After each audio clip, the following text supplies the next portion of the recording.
Hello, Louis.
Hello,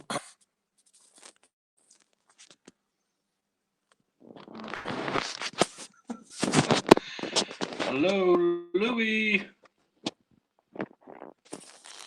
Well, seems like I'm the only one here.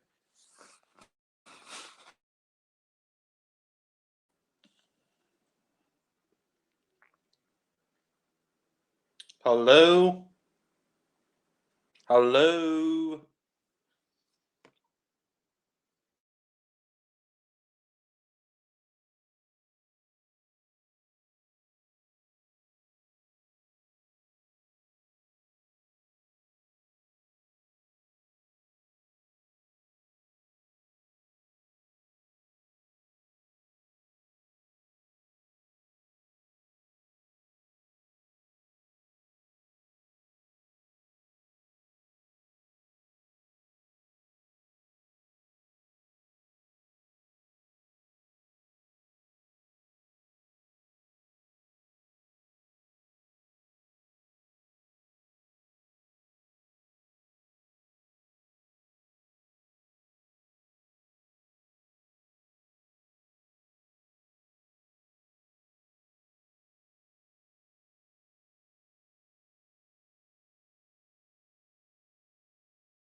Hello?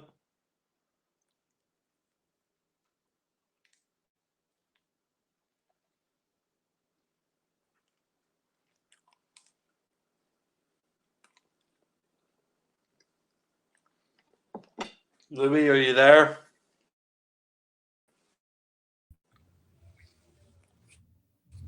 Hello? Hello? All right. I think I can hear you Can now. you hear me now? Can you hear me? Yeah. Yeah. Bro, I got you back on the Who's Opinion! It's only been 5 decades, but we got you back. How you doing, bro? Did you Good enjoy until you it? showed up. No, joking. Bro, it only took me 7 years to get back. I just love this new era so much, I just didn't want to make casts on it anymore. So, since we last talked, Series 10 came out. What did you think of the Dark Falls? Oh, yeah. Great episode. I mean, Peter Capaldi's left, Bill's left, Nardol's left, Missy's left, John Sim came back and left, and so did the first Doctor. And then we were introduced to the brilliant 13th incarnation, the Jodie Whittaker Doctor, who's Doctor Who at its best. Yeah. But And I've after all seen these years, bro, we're back. Whose opinions back on the air? like Doctor Who, it got cancelled and then it was resurrected. Bro, whose opinions in distress? Bring it back now, we won't take less. The Doctor's in a dress. I mean, I love the brilliant fucking episode where I just had to endure. I mean, you've not seen any of the 13th Doctor, have you? No. Do you intend to watch it? I was going to watch it, but my brother's on the fucking PS4 and I can't get him off. I have to wait until he goes Bro, off. And... put him on Whose Opinion now and we'll call him a cunt to his face. No, I honestly think that was one of the worst episodes I've ever seen. Really? Name a bad episode and I'll tell you if it was better or worse.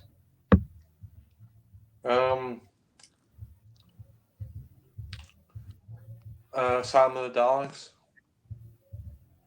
Better. Like, that looks like Journey's End compared to this.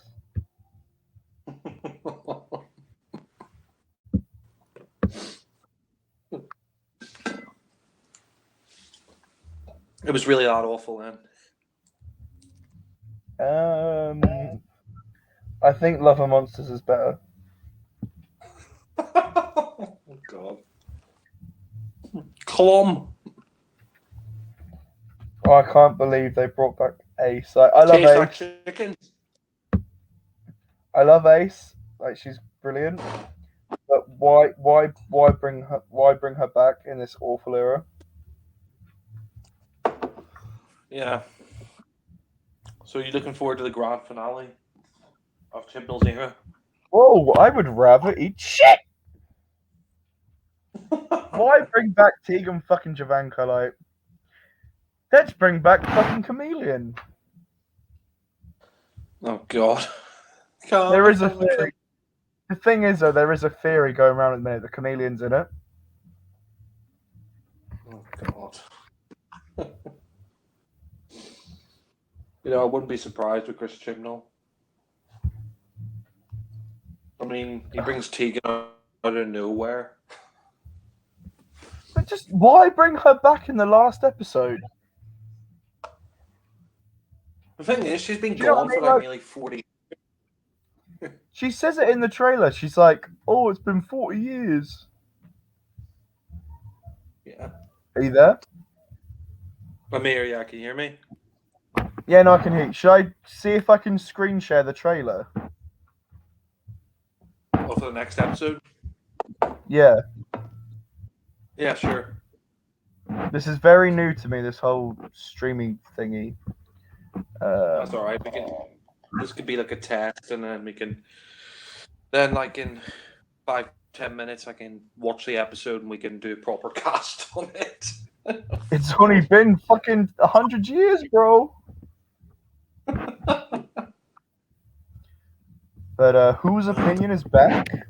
Unfortunately, I had to stop doing videos because you may not know, but I had some very horrible issues in my life.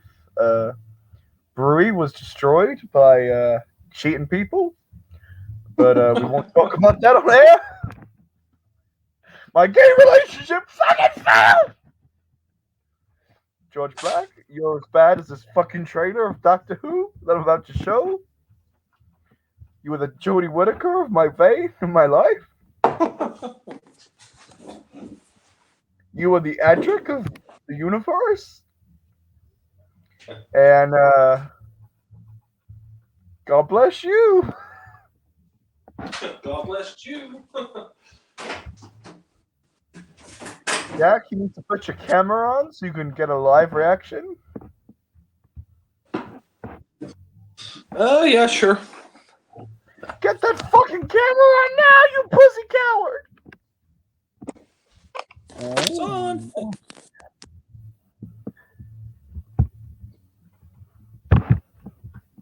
I think this is working. Hello, hello, rubbish robots from the dawn of time. Peter Capaldi. You ready, bro? If my computer fucking works. Nothing is forever. I see. Bro, can you say it now? Do the start. Can you say it now? Jack. Jack.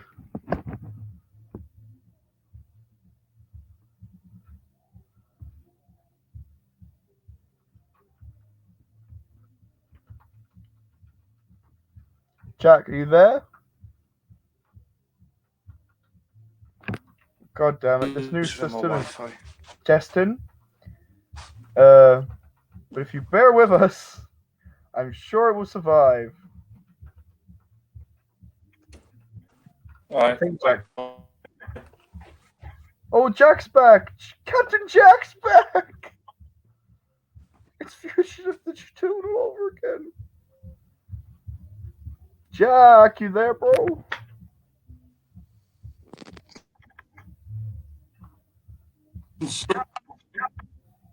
Connection's bad, bro. Bro, you're back though. I can hear you.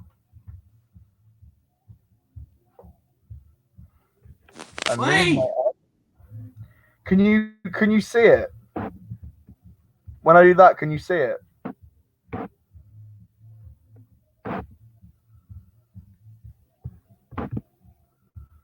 Nope.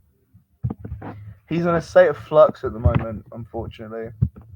But we can read some comments. Very disappointed we didn't get a title for the episode.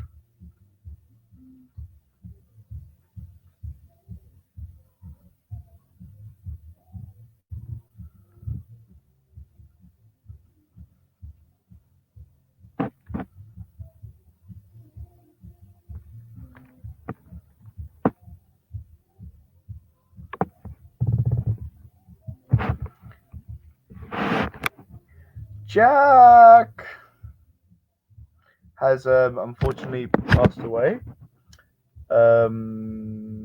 He was attacked by the Timeless Child.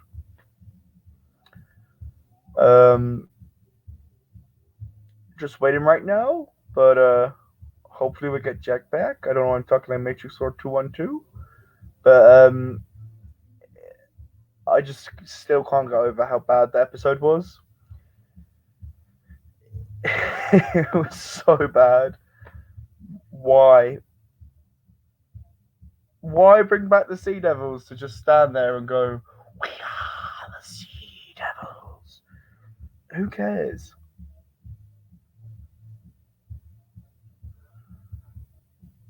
Oh, I'm getting messages now.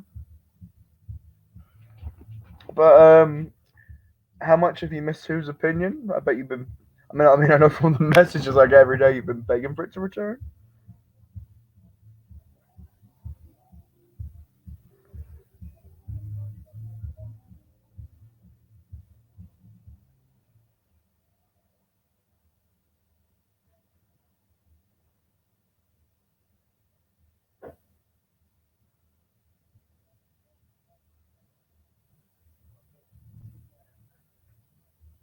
Uh, we got reassurance that Jack is returning.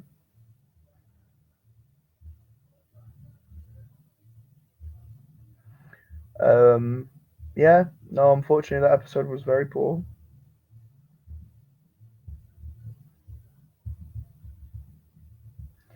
Um, yeah, I'm just over it now. Well, why bring back the timeless fucking ugh. That clip of the Ashard? Why? Why? And I mean, I'm so happy that Tegan and Ace are back, but just don't do it now.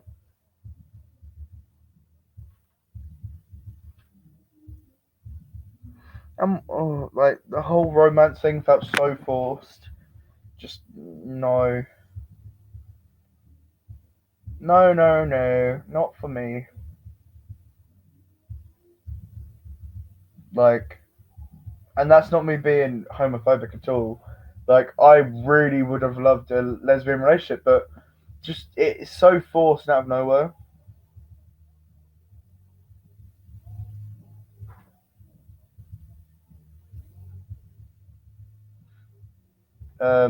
Yeah, very poor.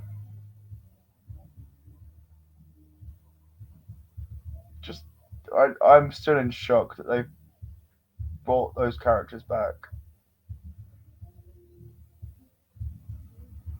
and they've not even announced the title, which is very odd. And now I'm more led to believe that they are going to introduce the other Doctors.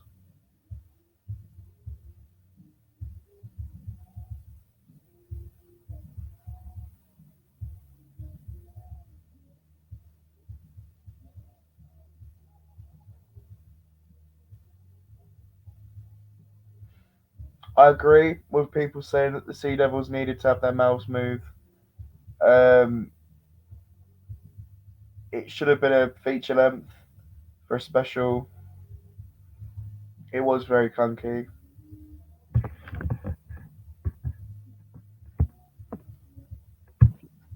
The whole thing was just very poor. But Hello? that's just my opinion. Bro? I think I've added Jack back in. I don't know if he's in. It would be nice if he's in. I'm here. Jack. Bro, you're back! Show me the trailer, bro. I can react now. Can you see it? I can see your screen, yeah. Okay, you ready? Ready when you are, bro. Ready for the copyright strike! It would be whose opinion without one? Nothing is forever. Bro, what was your reaction? Why is Ace and Tegan back for no reason? Bro, but there's a clip of Ace hitting the Daleks with a fucking baseball bat. Oh, wow. I haven't seen that before. It's Doctor Who at its best! I wonder how they're going to react to the Doctor now as a woman. I personally think that was unnecessary. Yeah. For me personally, I just don't think at the end of a Doctor's tenure, when there's so much they need to wrap up, why include two characters? It's like bringing back fucking Sarah Jane and Harry Sullivan in Part of the Ways. There's not enough time. Yep. Sadly. I feel like Chibnall's just like, I need people to watch because the episode was so shit. How can I bring back classic fans? Oh, Ace is back, and who's another loved companion? Tegan. Oh yeah, we'll bring them back. Yeah, I think you're right when you said it looks like it's going to be really overstuffed. It's her last story, and they're going to bring back Ace. You know, The lone Tegan. side man from Series 12 that died. Who else they bring back? Are they bringing back McCoy and all Apparently, Baker, McCoy, and Davison. that? Colin Baker though, right? Not Tom Baker. Bro, they're bringing back the best Baker, Colin Baker. Yeah. Oh God. Yeah. Having seen that trailer, are you more inclined to watch the special? Uh, I don't know. To be honest, I think I just think I think they've run out of ideas. If I'm being perfectly honest. I honestly think that is just what the fuck. Bring. I would rather them just cancel it now and then just wait a year for Russell. Yeah.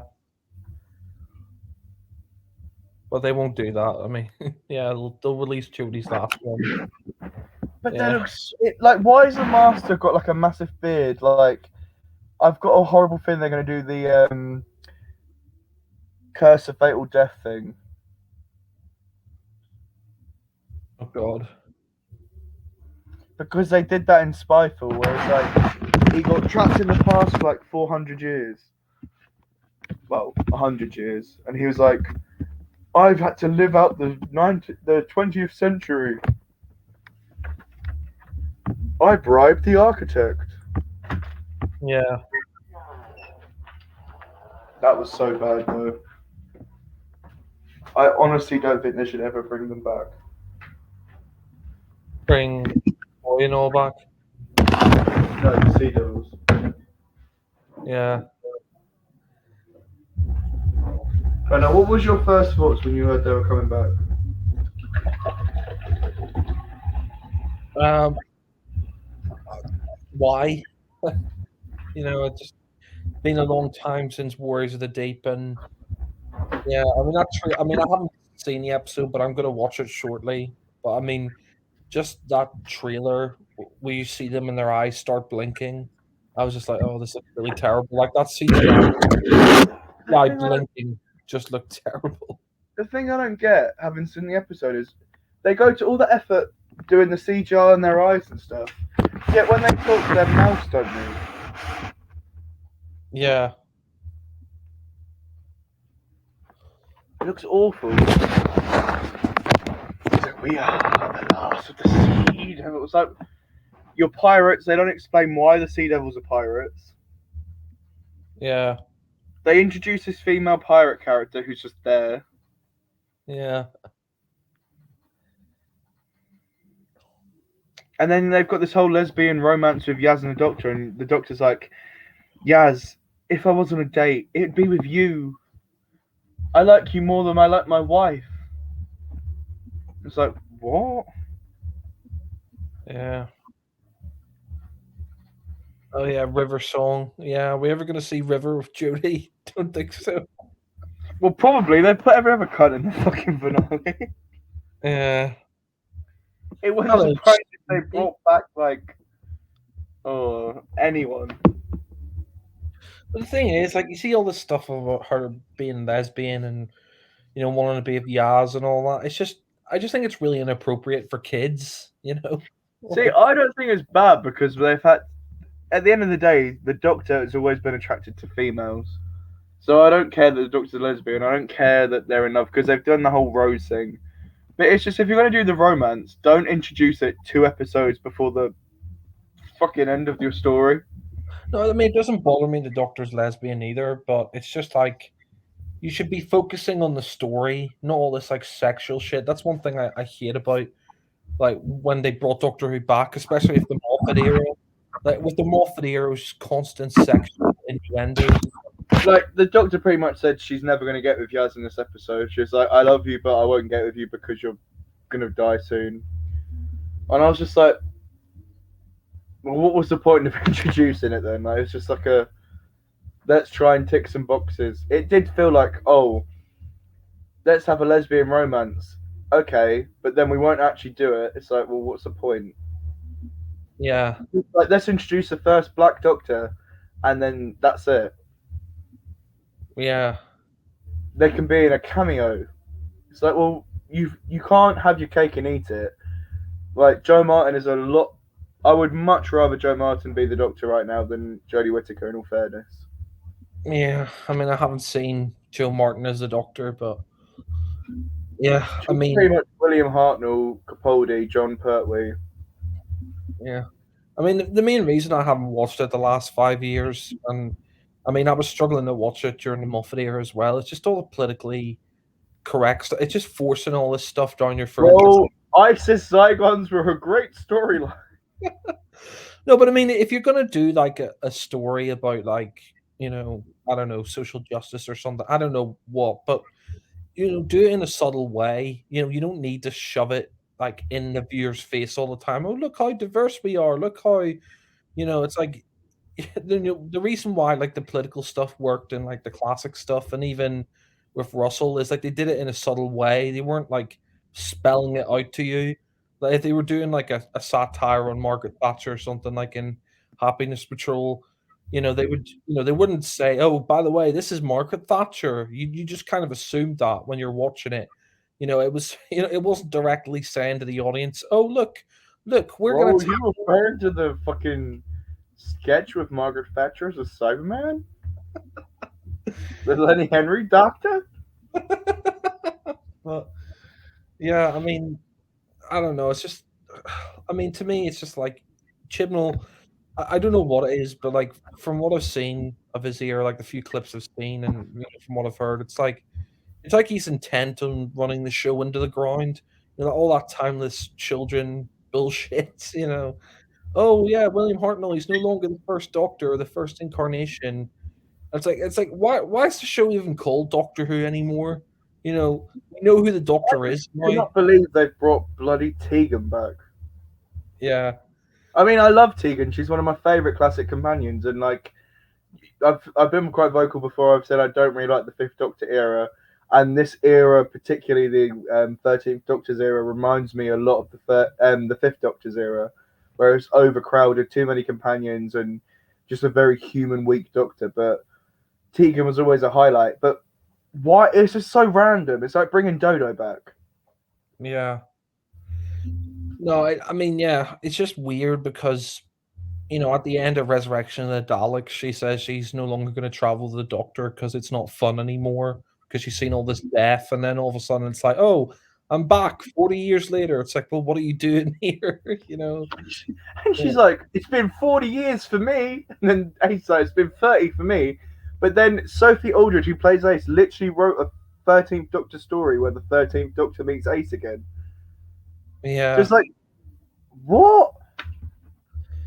Not only that, but like, how are they going to react to the Doctor being female? Like, I mean, it's just Cool, Professor. It's like, you're 50 years old now, fucking Ace. Don't start with me. yeah. Is she going to call Jodie Professor? That's what I'm wondering. Is she going to be like Professor, Professor? Like, I'm glad they brought Ace back, and it's time they did. Like, I would much rather them have waited for Russell T Davies to bring Ace back, like I think he would have done, because he planned to do it in Sarah Jane Adventures. But Yeah. having her in her jacket again, smashing a Dalek with a baseball bat, like a new series Dalek, it's just like, really? And not only that, but like, She's isn't 50 she? years old. She's got grey hair. Why? She's not a kid anymore. Like, you. Why? It's stupid. Yeah, that's what I was gonna say. Like, she's in her 50s now. It's really unlikely she's gonna be going around wearing that like bomber jacket from like what 30 years ago. like, It's like bringing back Sarah Jane in school reunion and having a spider on her back. yeah, or it's like bringing her back in school reunion, but having her wear that like Andy Pandy outfit that she wore. Exactly. It's like, what? Yeah. This is why Russell handles characters so much better. It would have been so much more realistic, and probably more like interesting to watch. I mean, we've not seen it yet, but like have all the companions to put together, Tegan and Ace, like they've never met to my knowledge. Yeah, but not only that, but like, I mean, It's I like don't. bringing back Dodo and Rose together and going, there you go. Yeah, but not only that, but it's like, with Jodie, this is her last story, and you're just gonna be taken away from her last story by having all this stuff in there. You Just know? bring them back in this episode. They could have done a cool like back to Earth story where you could have even done the Sea Devils and Silurians return and units involved, and Ace and Tegan are there. Yeah, You don't need to, like, this whole story was literally, when you watch it, it was probably the most wasted story I've ever seen. yeah, I've never seen a story that wastes more potential than this one. yeah. And there's another thing, it's supposed to be a special episode and it's 50 minutes long. That's the general episode time for any Jodie story. Yeah, So what the fuck? yeah, I don't get it. I mean, yeah, I mean, the thing is as well is like apparently they're going to be bringing back the Seventh Doctor and Davison and Colin Baker and all that in this, and it just it doesn't make sense because this is this is her last story, and you're going to have all these other different Doctors in there. I mean, I know they did it with Twice Upon a Time having the first Doctor, but even then it was kind of like that was only one Doctor, and I mean, that wasn't a very good episode either. But I really think, you shouldn't be doing like a multi-doctor story for the Doctor's last story. Focus should be on that Doctor, whether it's, I Jodie. agree. It annoys me, like Capaldi's last episode. Why bring back the first Doctor? Yeah, exactly. Yeah. And it's not like they did anything interesting with the first Doctor and Twice Upon a Time. All he did was like, oh, all women are made of glass, and he made him a sexist and all this shit. They basically just shat on the character. Yeah, exactly. He's like, you're in for a jolly good spank bottom. Yeah, and the thing was, like, he was never like that. He wasn't like, really sexist to his female companions. Like, I can tell Polly's not been around doing any spring cleaning. Yeah. All women are made of glass, all that crap. It may offend you, my dear, to know that I have had encounters with the fairer sex.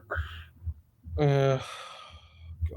I mean, yeah, I mean, I don't know, but like, yeah, I just don't think the last Doctor story should be a multi-Doctor story. Like, if you're going to do that, you could do it with any other story, but the main focus should be, that Doctor in their last.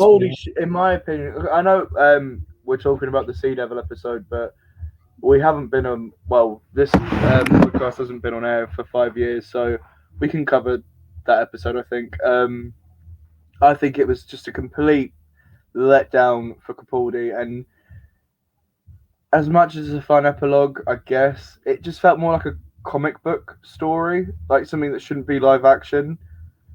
He should have gone, in my opinion, in the Doctor Falls. Yeah, same. It would have been so much more powerful. Yeah, because the thing is, like, that story, Twice Upon a Time, it's a nothing story. Like, literally, nothing happens in it. It's basically just the Doctor, the first Doctor, and Bill's in it for some random reason. Even though And Mark Gatiss is some soldier. Yeah, he's like Brigadier's granddad or something like that, and yeah, I And mean, he goes, "Oh, I don't know." He's like, "It's not an evil plan. I don't know what to do when it's not an evil plan." It's like, well, that's a fun episode. yeah, but not only that, but it's like, his final speech was terrible. Never eat pears. But what? I don't mind the never ever eat pears. But it's like that whole speech. Most of it was done in Hellbent when he's dying to, like when he's forgetting his memory to Clara. He's like, "Never be cruel and never be cowardly and never ever eat pears," and he passes out. And it's just like and like he does the whole Sontarans preventing the course of human history, which he's done before. It's like, Yeah. okay, like just keep doing. I would much rather him have gone in the Doctor Falls where he's like, "Stars. I wish there would have been stars." Yeah, That was a much better line. yeah, and that felt like the natural ending to his era. Twice Upon a Time just feels so tacked on, Also, you know. how can you blow up the whole floor of a spaceship and survive? Yeah, yeah. Well, I mean, you know, there was just so many things in that episode as well. Like, I mean, what was it? They brought back Rusty the Dalek, and You that's would make a good Dalek. like It's that's like, one thing. what? Yeah, and that's one thing that pissed me off about the Moffat era was just the like every villain he had to make into like the Doctor's friend. Like you had Rusty, sorry, yeah, you had Rusty, you had Handles, you had Strax. It's like I thought they were meant to be the Doctor's enemy. You're like making them into The this like joke. Zygons, like the Zygon Osgood was a friend. The Yeah, Silurian Vastra. yeah, and these are meant to be like the Doctor's arch enemies, and like Handles the Cyberman. yeah, and these are meant to be the Doctor's arch enemies. You know? That is one thing I will say about the Chibnall era. There's two things in particular. I think obviously is you've not seen it yet. I mean, I don't know if you will go on to watch it, like the whole era entirely, but I'll give it two things I think it does really well. One is the cinematography is amazing. It looks like a film. Like every episode is like amazing visuals. It's the best CGI the show's ever had. It just looks really good, especially like the Ghost Monument with the spaceship crashing. It looks brilliant. And the other thing I'd say it does really well is redesigns classic villains. Yeah, Like the Cybermen look really cool now. I really like their new design. The Suntarans, they look brilliant. Um, the Sea Devils, in principle, look cool, but they were just so poorly developed. Even the Daleks, they look pretty cool. Who else have they brought back? Suntarans, Cybermen, Daleks. Oh, Weeping Angels, but they never really change in appearance. But I do think he handles returning monsters better. I mean, the Jadoon, I didn't even mind the Afro thing with the Jadoon. It was a yeah. bit weird. But, I mean, what do you think about the redesign of the Cybermen? I quite liked it. The Cyber Warriors, or whatever they called. Yeah, I mean they looked a lot like the classic, and yeah, I mean looking at that trailer for the next episode, it's like they're going back to the Moffat Cybermen again. Why not just keep those Cybermen, the Oh no, Cyber they War? were the invasion. Sorry, invasion. They were the Cyber Warrior Cybermen. Yeah, but they were. I think they look like probably the best out of the new series Cybermen. I'll give them that. I mean, the I only mean, thing I I thought, will always prefer the 2006 ones because they were my first introduction to the Cybermen. But I do agree. I think I like the invasion look they've got yeah, because they based them on the invasion Cybermen. yeah. I mean, they look. What did you? Oh, sorry, go on. Oh, you go ahead.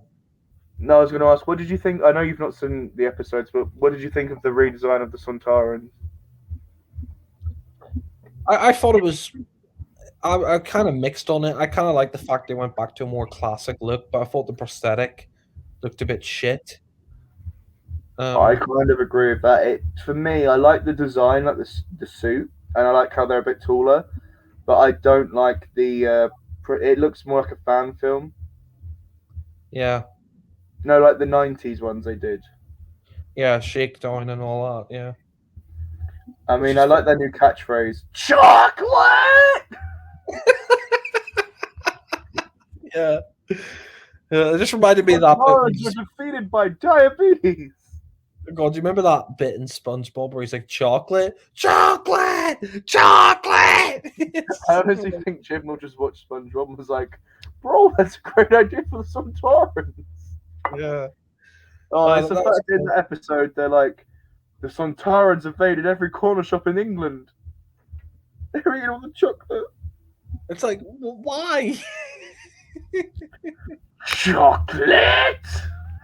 Like, I mean, I thought they were fed through their pubic vent. I thought that's how they ate. Like, why would they be eating chocolate? It's just, oh, They, they need a sugar rush, bro.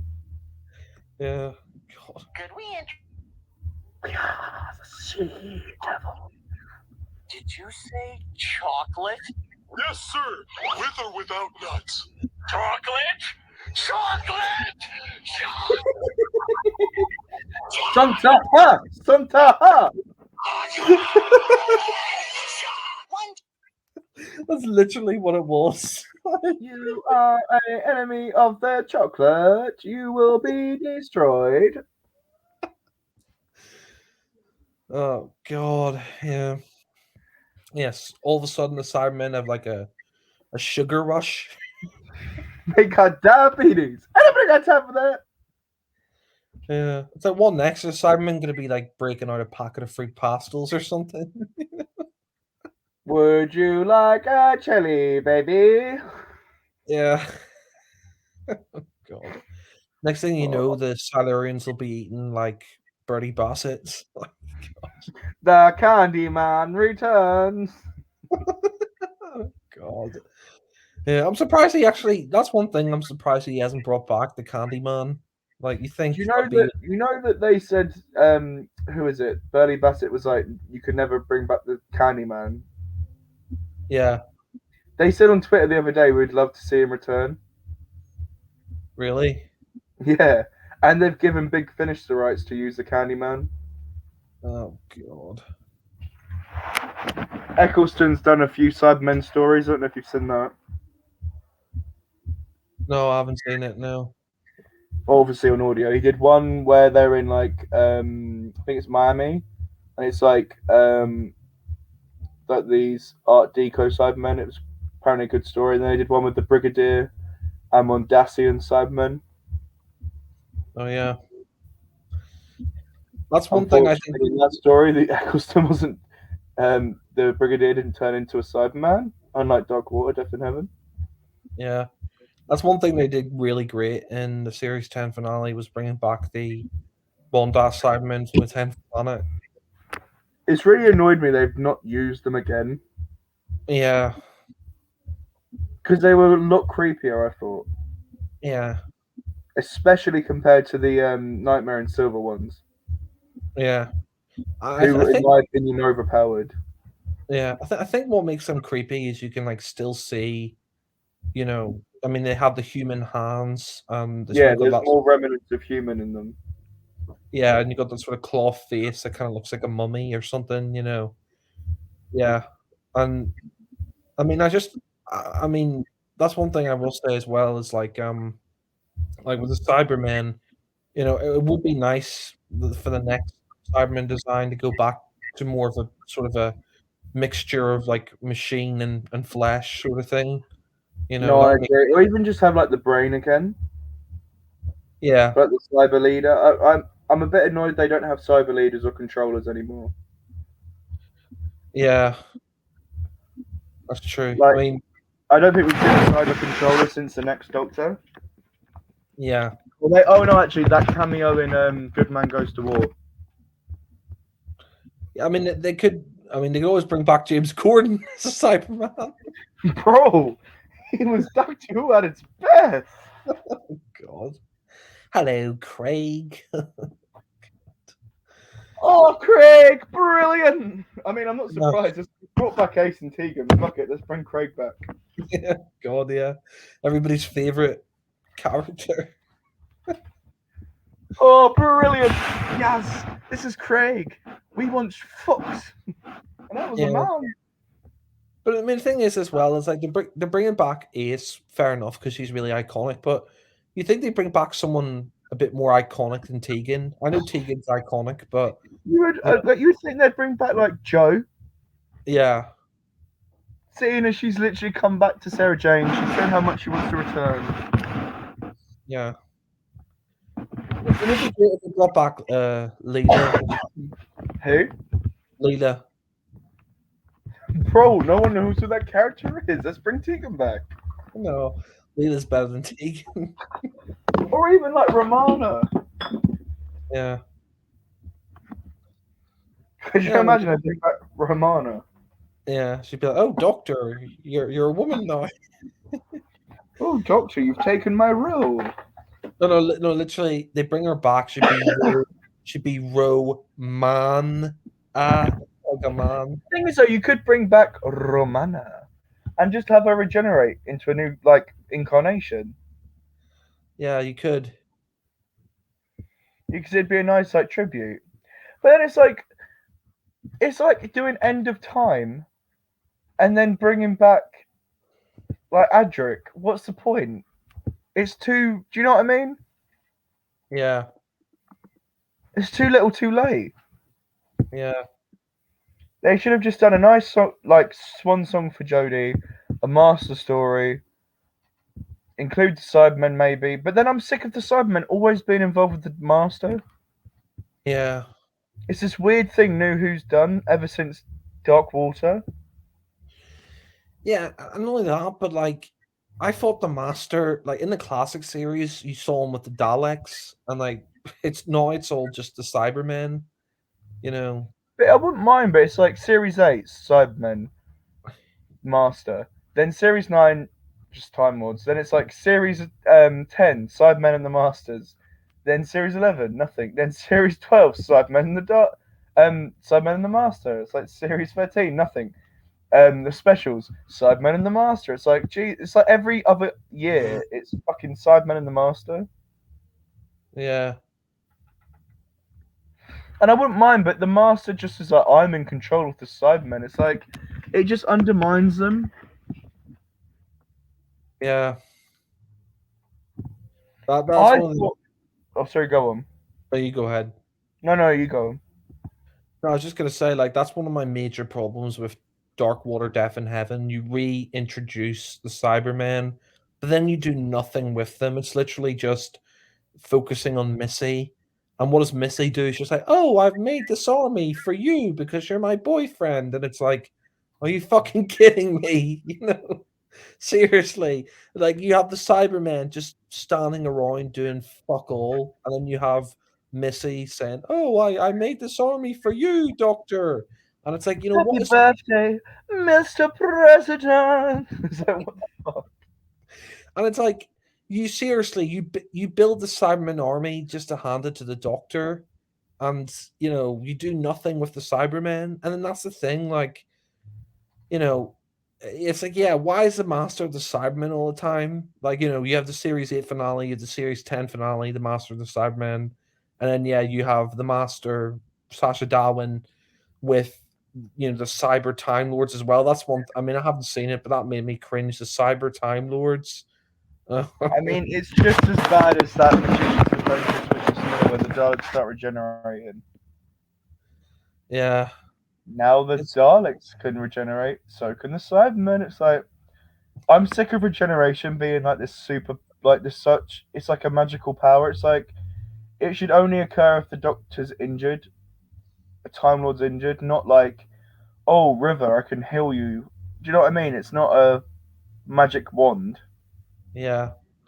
Not only that, but like apparently the Doctor can regenerate infinitely now. You know, Yeah.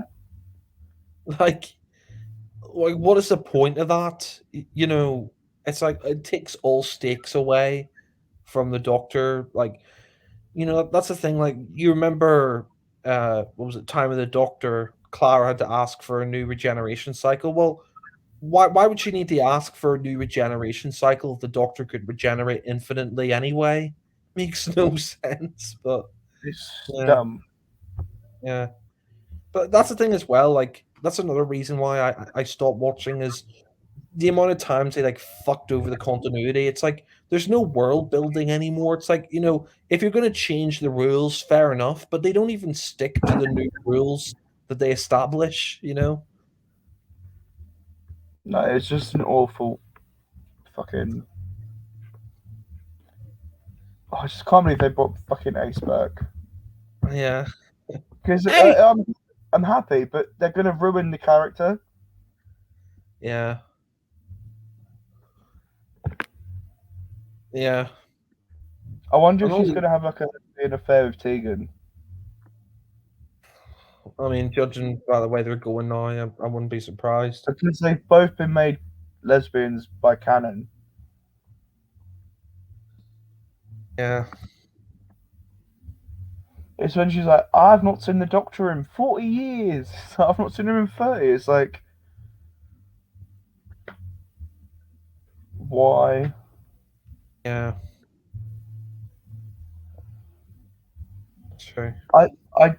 I would much rather they save Days for the 60th and have her appear with Sylvester McCoy. Yeah. Yeah, It would that's have been true. so much better. They could have done like the Seventh Doctor as a last adventure of Ace, Yep. and like bringing back Kate Stewart. Oh, we got Connor. Let's join him. I think Connor's in. Hello. Hello, Connor. Are you gay? Welcome back to Whose Opinion? It's only been 5 years. It has just actually, yeah. We're just catching up on the Capaldi era. We're on Smile. What were your thoughts on? No, I'm joking. We're just talking about how random it is they brought Ace back. I would say it was probably more random that they brought Tegan back.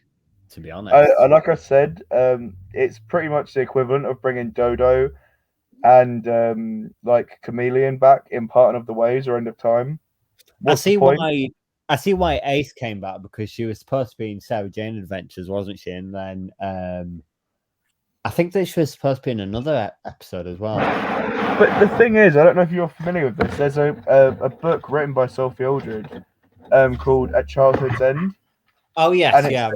It's a book about the 13th Doctor and the fam meeting Ace. Right.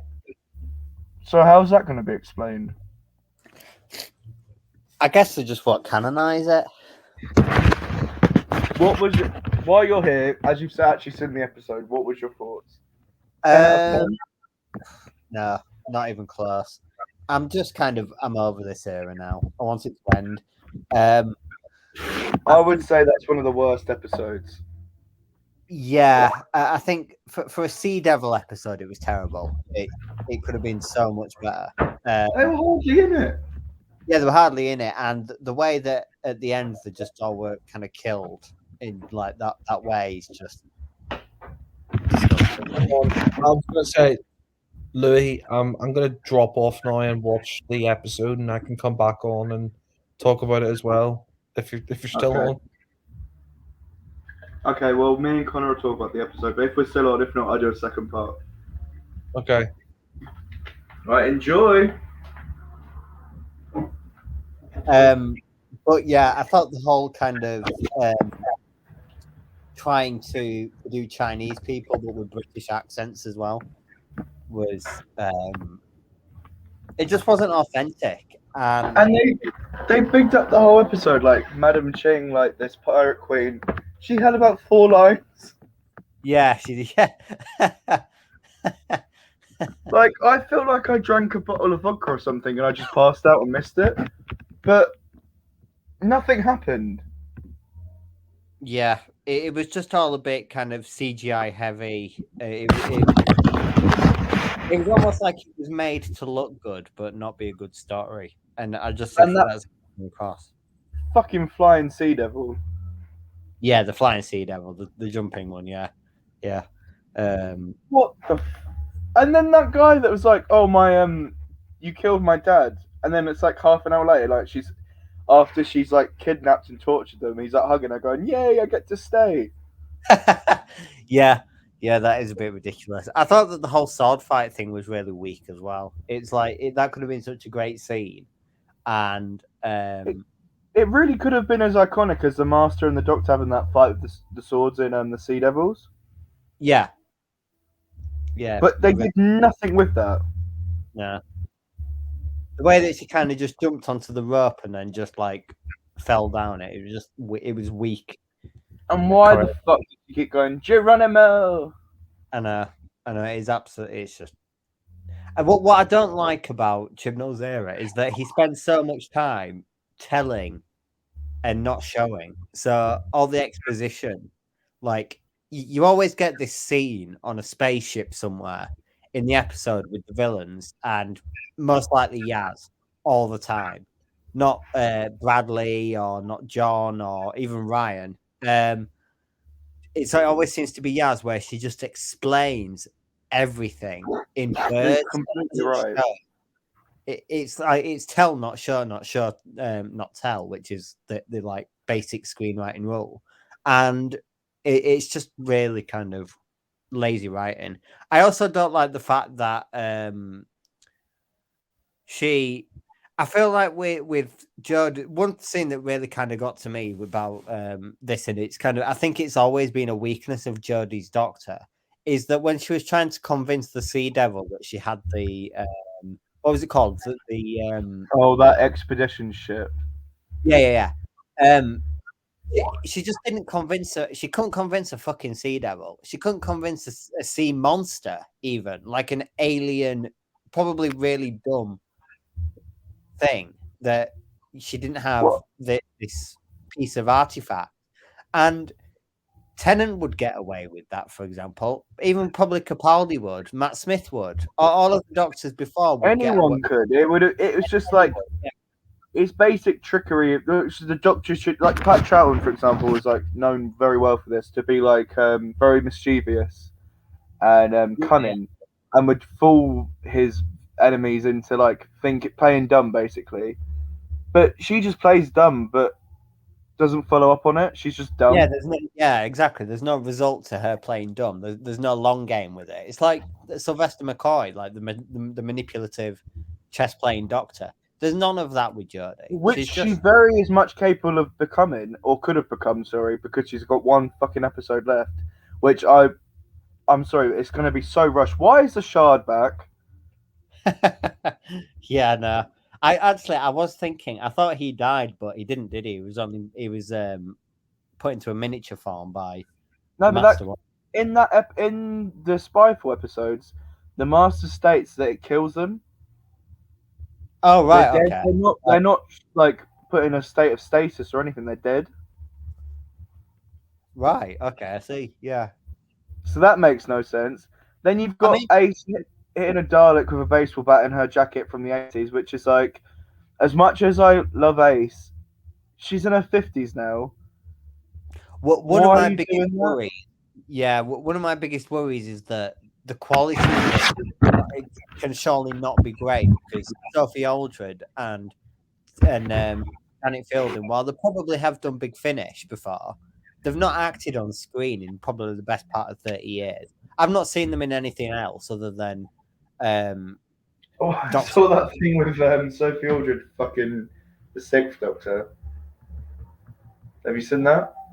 No, what's that? Oh, they're literally like in a waterfall and Colin Baker's naked and she starts fucking him. God. In fact, it would probably be even sooner because of Dimensions in Time. But yeah, it was just bad. I worry about the quality of their acting, because it's not something that you can just come back on 30 years later and pick back up again. You're just going to become you'll be an unconvincing actor. And not even that, but even if they're at the top of their A game, they've got Chibnall writing it, and they've got to put in this big episode where they've got the Daleks back, a Shard back, Cybermen, the Master, Graham's back, the Doctor's died. It's like there's too much to bring these two characters back. Yeah, it's like an end of time. All of the returning characters made sense. Bernard Cribbins made sense. This doesn't. It's literally like doing the end of time, but then bringing back Dodo and Chameleon halfway through. Yeah. So, well, okay, that's cool, but like, thing is, I guarantee Russell T Davies would have brought back Ace at some point in this new era, and it's like, it's so frustrating. Why can we have waited for someone with quality writing to bring her back instead of just cramming her? And they brought Kate back as well, so it's going to be even more crammed. Yeah, true, very true. I just think that, it's. I think Chibnall Chibnall obviously, just on recent interviews, does not care about the show. He never has. He took the job because he probably felt like he had to, because otherwise they wouldn't have a showrunner, because no one wanted to take the job back in 2016, 2015, 2016. So it just feels like he took it because he had to, and he's pretty obviously said he was going to quit after 2 series. He probably thought about quitting after his first one. He doesn't care about the show, so I'm just wondering how much of it is kind of like self-sabotage, where he's not, because he's not committed to writing a good series or 3 series, that he's just wrote any old shit just to get it out the way. Just to I get do feel, especially with these specials, that you're right on that. Like, Eve of the Daleks was bad. This, in my opinion, was worse. I mean, I've only seen it once, but at least Eve of the Daleks had a bit of a point. It just felt this one was like, oh, Sea Devils on a ship. We got rid of them. like Let's Doctor go. Who's not the easiest show to commit to. So I think to feel like, you know, you have to take the job like it's a burden, and then to treat it like this is even worse. So I just feel like Chibnall's kind of disrespected the whole kind of job of being a showrunner, which Russell T Davies wouldn't have come back unless he absolutely wanted to. Completely agreed. Completely agreed. And it's probably the same. I mean, Moffat said that he'll probably never come back, and I think that Moffat might likely stick to that, but that's only because he's done as much as he can with Doctor Who. He knows, like, he'd have to commit to the role, and he knows that he wouldn't want to half-arse it either, which is what Chibnall has been doing as well. But it was just it was so poor. It was so bad. Like, that whole episode for me was just. I mean, Yeah, the fact they went to such lengths to edit the Sea Devil's eyes to blink and stuff, yet they didn't speak when their mouths moved. Their mouths didn't move when they spoke. yeah, exactly. It's It looked all- so dodgy. it all looked good, but it just the story. I mean, I lost track of the story about halfway through. I didn't really know what the aim of it all was, to be honest. I know that Madam Ching had a crew that was held hostage, and That we never saw. That we never saw. Yeah, but it just kind of, yeah, it all felt very rushed and very all over the place. I think. The one thing I will say I really liked about the episode, trying to be positive, was the guy that played what's his name? I always want to say Kasavin or Castrovalva, the dog guy in Flux. Oh, Craig. Carvanista. Yeah, Cavanista, yeah. He played the lead Sea Devil in this one, and I thought he did the voice very well. Yeah, the voice was actually for an edit of the voice, a change up of voice. It was actually quite good. I didn't It's even just really mind, the story let him down. I didn't even mind the way that they looked, apart from the aspects that you've pointed out there about the mouth not moving, etc. But yeah, it was just everyone has wanted the Sea Devils back for so long, and I've wanted the Sea Devils back, but I've never kind of been as heavy on it as some fans have been. But I feel like that for many people, this episode is going to be the equivalent, if for in my kind of terms, bringing back the Autons, who I absolutely think that should come back, and it just being really good shit. Yeah, I mean, I think this episode will go down in 10, 20 years' time when we're at the stage of, like, looking back at the classic era, like people look back at the classic era, when we're at that stage, I think we'll look back at this one and go, that was the Warriors of the Deep of this generation. it would have made more sense to me because there was more of a story behind it, and it was much better written, and it would have made more sense because of the whole pollution angle to bring them back in Praxeus like was originally intended. Completely agree with that. Completely agree with that. Yeah, I just don't know. It's quite it's disappointing. I think it is the only one where Chibnall's kind of faltered on handling classic villains. It's been a strength of Chibnall's era for the most part, apart from the finale of Flux, where he pretty much destroyed every last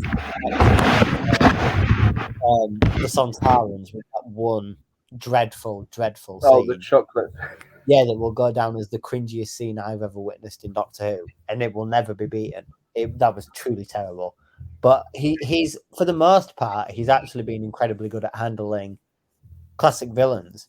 No, I agree with that. I said that previously in this. I said that that's the one thing. I said there's two things I'll take away from this era, and it's the cinematography. I think is brilliant, and the direction. I don't think Doctor Who's ever looked this good, and I also think the way he's able to recreate, like, or reimagine classic villains. Yeah, exactly. You can. I feel like this compared to all of the kind of TV that we have these days, which it's got to compete like the Marvel series and Game of Thrones and stuff like that. I feel like you're really in an era like this. You just see the limitations of Doctor Who so much more than in an era where TV like that didn't necessarily exist. You could probably get away with having a shoddy episode like this in, 1969 or whatever, during Patrick Troughton's era, or Tom Baker's or Peter Davison's, whatever. But these days, you can't put shit like that out on TV and expect people to watch. The viewing figures will fall again because, Especially it's a special episode as well. yeah, I think Flux, Eve of the Daleks, and this in a row is it is going to hurt the show in viewing figure It's wise. basically a flat line. The best thing that they did was bring Russell T Davies back, because Russell T Davies's name alone will bring in viewers back to the show. Much like, everyone tuned into Woman Who Fell to Earth just to see how Jodie would do. But Chris Chibnall's not a name that can carry the show. Russell can. And to be quite honest with you, Russell is about 20 times the writer More so, way more so. He just shits gold. Like, he's coming off probably what I think is his best series, and that includes peak Doctor Who as well. I think that It's a Sin was. No, I would agree with that. It's probably his best, and years as well. Brilliant. Yeah, definitely, It's a Sin is his masterpiece. Undoubtedly, I think. Anyway, he's on a real high with his career, and I think that he will revive the show. He's the only person I genuinely think that can do it. You could bring a super talented writer in like Phoebe Waller-Bridge or something like that, and have Jodie Comer in the lead role. And even I don't even think that Phoebe would be able to kind of understand it enough to save it. With Russell, you've got the mix of him being a fan and understanding what makes the show so great, and then being able to a decent writer, and being a decent writer and being able to execute that as well. Yeah, absolutely. Not even writer, just showrunner in general. Like, he's very good. Like, back in his series, like, well, obviously back then ratings were a big thing, and like he would always put mid-season like a big pulling point. So he'd have like, the Daleks back in season 1, episode 6, mid-seasons where people the ratings normally go down, or like the Doctor's Daughter, so people go, I want to watch that one. But he just knew what he was doing. Yeah. You don't get that with this era at all. I also like Russell's kind of approach to secrecy. The Daleks appearing in, let's say, Army of Ghosts at the end from the Void. That was all incredibly surprising, but at the same time, he wasn't keeping everything under lock and key. We had announcements of cast and stuff, like regularly. I've seen some of the old Doctor Who magazine covers and articles from back in his era, and it's just night and day in comparison with Secrecy between his and Chibnall's era. And Chibnall's era has not been exciting, whereas his has been. So maybe the fact that, keeping everything hidden just isn't. That's completely let this era down, I think. Yeah, exactly, because the marketing has Especially Series 11, where there was nothing to hide. the marketing has been awful as well for the whole era. I mean, and Series 12, I would argue, would be the most exciting. Like especially after the Fugitive of the Jadoon. That was when I was actually like, oh my god, this has got a bit of hype. Like, I'm excited to watch. But then it just went completely dead. It went stale with Timeless Children. Yeah, I agree. I completely agree. While we're on the subject, what did you think of the whole Phasmin plot? Forced. I've never liked romance in Doctor Who, and the best thing that I think that could come out of this is that in the next episode, in the centenary special, Jodie is regenerating a bit like Capaldi did in Twice Upon a Time, but he holds it long enough. She holds it off long enough to have a kind of walking into the sunset scene with Yaz and spends a bit of her life with Yaz. But then when she's the 14th, she comes back and she's got amnesia, and then that gives Russell the let out clause to just ignore the whole Chibnall era and then just start on from a bit like how when he came back with Rose. I really hope that happens. I think that is a way of building in some ignorance for Russell, because then she can just kind of go off with Yaz while holding off the regeneration and then come back years later as a new person.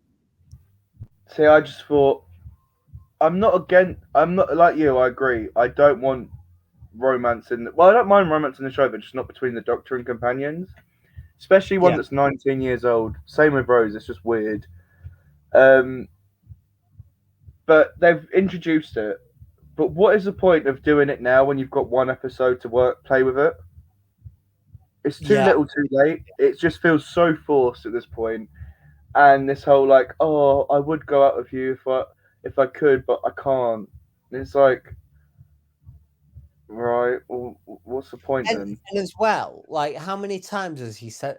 Like, he would probably have said the same to her. It's always going to be the same answer with the Doctor. So what's the point in entertaining that if all she's going to do is turn around and say, well, you're going to die soon, I'm going to keep regenerating and stuff like that, and you're just going to die or whatever, you're going to leave, or time. So all this thing about like time and stuff, it's just, if it's it the just same, feels so boring. It's like, okay, we know that anyway. Yeah, we literally know what the Doctor's going to say to any kind of proposition of romance. But then why be like, oh, the Doctor fancies Yaz? It's like, there's been no, across the whole of this era, there's been a few sprinkles of Yaz being in love with, but there's been no sprinkles of the Doctor reciprocating that. And now they've just been like, they've just dropped it in, and it just feels so forced. It feels fake. And I'm not against the lesbian plot at all. Like, I'm not. It's nothing to do with them being lesbians. It's just, if it was a man, I would still be like, what's the? You've got an episode to play with, and you're doing that, really? Yeah, exactly. Same with Dan and Di. Like, you're bringing back the whole Di plot. What was the point of cancelling it off? Do you know what I mean? Yeah. Oh, now Di wants to fuck you again because she's bored. It's like, yeah, exactly. Just, it's obviously Chibnall's like, oh well, we needed Dan to stay on for the specials, so we had to get rid of Di. But then we know he's going next episode, so we're just dropping back off. I just can't wait to find an excuse to kind of get excited about Doctor Who again, because I've not had it for 3 years. No, I completely agree with that. Ever since Capaldi's left, I mean, Series 12, I would say I was a bit hyped with during it because it was so like shocking, because Series 11 was so plain and dull, and then Series 12 had all these surprises and stuff, and Jack came back and you had the Fugitive Doctor, and it's like, oh, this is cool. That's another thing. They've got to sum up this whole Joe Martin Doctor in one episode with Kate Stewart, Ace, Tegan. It's like, and then they've got the other doctors in it apparently. A Shard's back. It's like, how much more can you cram in? Yeah. It's just dumb to me personally. Like, I just think. And then they've got them spacesuits back from Impossible Planet. It's like, I thought we got rid of them. Oh, I don't know. Yeah, it's just sad. It's just sad. And I think personally, this episode will put the Sea Devils off for another 50 years. I can't see anyone want to touch them again after this for a while. I hope not. This is why I think that having these sort of villains back regularly is a good idea, because you don't have to worry about possibly never being able to see them again if they have one shit episode. I think they deserve another chance, but it was I can't imagine sitting down with friends or something and being like, let's watch this episode of Doctor Who. I would be embarrassed. Yeah. Yeah, Jack's just supposed to be saying, what the fuck's John Bishop doing in Doctor Who? And it says something when all anyone is talking about right now is the trailer, not the episode. But that's the thing. I genuinely believe that he's put Tegan and Ace back in, so people that watched Eve of the Darks went, that's shit, I'm not watching the next one. Oh, the Sea Devils are back. Oh, I've got to watch it. Oh, this episode was shit, I'm not watching anymore. Oh wait, Ace and Tegan are back, I've got to watch the next one. It's like they're just teasing. To be honest with you, though, and at first I didn't even recognise Janet Fielding. I didn't recognise Tegan. Neither did I. Even when I watched the trailer, I was like, that does not look like Tegan. And like, there's been pictures. I know. I mean, it's years ago now, but when Capaldi was a Doctor, I think it was during Series 9, she visited the TARDIS set, and she looked more like Tegan then than she did now. Like I said, I think that Ace makes more sense, and I'm actually quite happy to. I'm even happy to see, like you said earlier, Ace hitting a Dalek with a baseball bat. Like, see, for me, that's just really forced. Yeah, I can say, yeah, it's definitely forced in that she probably wouldn't do that. It's going to be interesting to see actually how they're kind of dragged back into it, because like they're the two. I mean, Ace would probably maybe be a bit closer to it because she's running that. She's running a foundation, isn't she? Oh, a Charity of Earth or something. Yeah, so she's probably more likely to have her in terms of anything that the Doctor does. But Tegan is just very random. Like Tegan could be living in fucking Edinburgh now, and you know. Russell T Davies confirmed in his latest story he did, the last one, The Death of Sarah Jane, that Tegan is a lesbian with Nyssa and they live in Australia. Right. Also, Ace, I'm pretty sure, is confirmed to be a lesbian in that new book. So it's like, are they together now? It's possible, yeah. That could be something, yeah. And I'm not against that, but it's just like very random. The whole thing about like you said earlier about the whole I've not spoken to the Doctor in 40 years. Well, it's only been 30 years for me. It's like, what? Why care now? Why should we care? Meta. It's too meta for me. Like, why do that? It's like, it's so random. I can't even fathom it. It's like bringing back Mel or Layla and going, oh yeah, Leela's back. If you were so bothered about speaking to the Doctor, why didn't you appear in any of the episodes at Christmas when Russell T Davies was running the show the first time, where there was an alien invasion in London, like every year? Yeah. Or during the Flux. Yeah, or even during the Flux, yeah. Or during like Series 12 when you had all the Dune, like, do you know what I mean? There's so many opportunities to. You could have even done a nice like school reunion style episode with Ace, or even Journey Journey's End would have been a great opportunity to bring back like Joe Grant. Yeah, that's what I mean. Joe Grant would be more of a character to bring back than Tegan. I mean, I love the character of Tegan, but Joe Grant has already been reintroduced into the show of the Sarah Jane Avengers. To bring her into the forefront of the main show wouldn't have been too big of a leap, and I think it would have made more sense for viewers. Whereas Tegan, with respect, many people haven't watched that era. Yeah. It's not the most popular of eras. Ace is probably more popular for people that haven't even watched the era as well, because she's got a reputation of being Exactly. like a badass companion with the baseball bat that goes Ace around being is a well-known.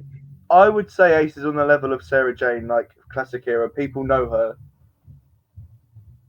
Yeah, and it's because she was an action woman, wasn't she? She would use pyrotechnics and baseball bats and stuff, and she was one of the first proper developed companions with a backstory.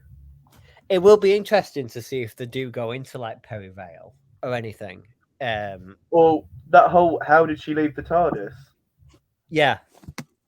Yes, good point. Because there's comic books where there's audios where she's died, become a Time Lord, became a lesbian, got married to a man. There's 100 became a Cyberman in one of them. My assumption is that it will just be that she left and then founded that that charity years later. Yeah.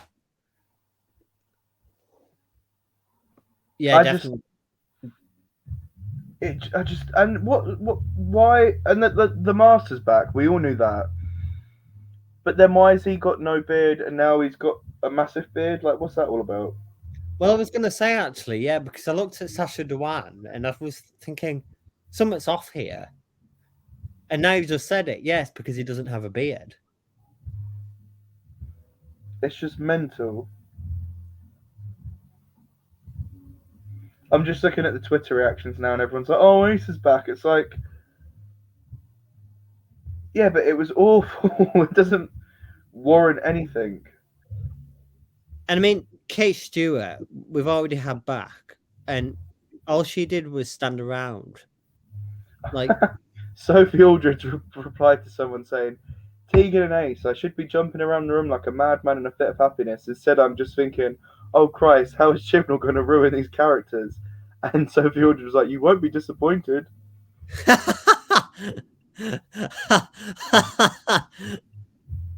It's like, that's how bad it is. I mean, Sophie Aldred can take it on the chin a little bit more because she went through an era where the show was absolutely like on its knees.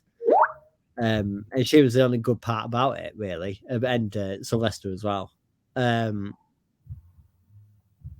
She went through an up and down era. This one's worse, though, I would say. McCoy's had more better stories than Jodie has. I just can't believe they brought back Bully Tegan. And why is she wearing like a Captain Jack style coat? Yeah. I'm gonna try and, if I can, screen share some of this crap. And we can discuss this trailer because let's face it, that was probably the most interesting part of the episode. So someone replied to that tweet. We most certainly will be disappointed. The question is why and how much. It's true though. Like, that's unfortunately the saddest part about this. Is that no one's excited. Everyone's just like, oh, what a shame, it's going to be shit. I mean, it is going to be feature length as well, so it's going to be about 90 minutes, I believe. Also, why didn't they reveal the title? Yeah. I mean, I'm not being funny, we've seen everything now. But how much, they can't be hiding anything else, surely. I forgot about them both shooting guns as well. I don't like that because Tegan. I mean, I don't know about Big Finish. I swear she left because of the violence. yeah, I don't believe that Tegan has done anything as kind of as much as Ace has in action wise between her leaving the TARDIS and now. So the fact that she's coming back and she's suddenly firing guns everywhere like some seasoned pro, I just feel like that's already going against Tegan's character. So, It's just, ugh, I'm so over it already. Like, I would love to be like excited, but I'm just not. I don't know yeah, if you can. I'm gonna screenshot. I don't know if you can see this. If it's on, we've got some pictures from the trailer. yeah, I can see that. So, first picture is Jodie and her trying to represent or recreate fucking Kill the Moon. Yeah, I mean, it just feels like at this point he's just dangling keys, like, oh, you know that reference. It's like, yeah, exactly. Yeah, that's the most reused spacesuit in. it's like, yes, the Cybermen are back. Wow. Even though that character was killed off in series 12 and just abandoned for your timeless children plot, like, I don't think there's too much to cram in. And even Yeah, Sophie said on the one of the tweets, she was like, "Oh, it's a jam-packed episode." It's like, yeah, it's packed. I guarantee he has a cameo. And then he looks really wrong without the beard. yeah. He's a good master though, so I hope he kind of does save it if it does need saving. Agreed. Then she's got this Captain Jack coat on, and then Ace has got a tenant suit on.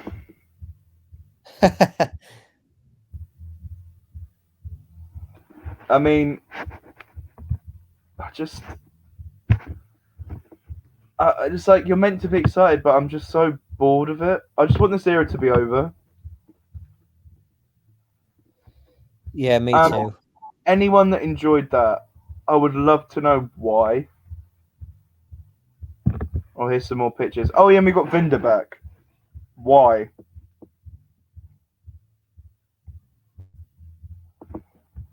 Oh, look, Yaz is shocked. It's like, oh, scary.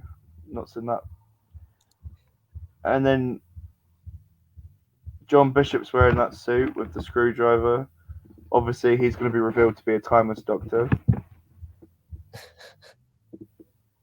Honestly, wouldn't even surprise me saying that.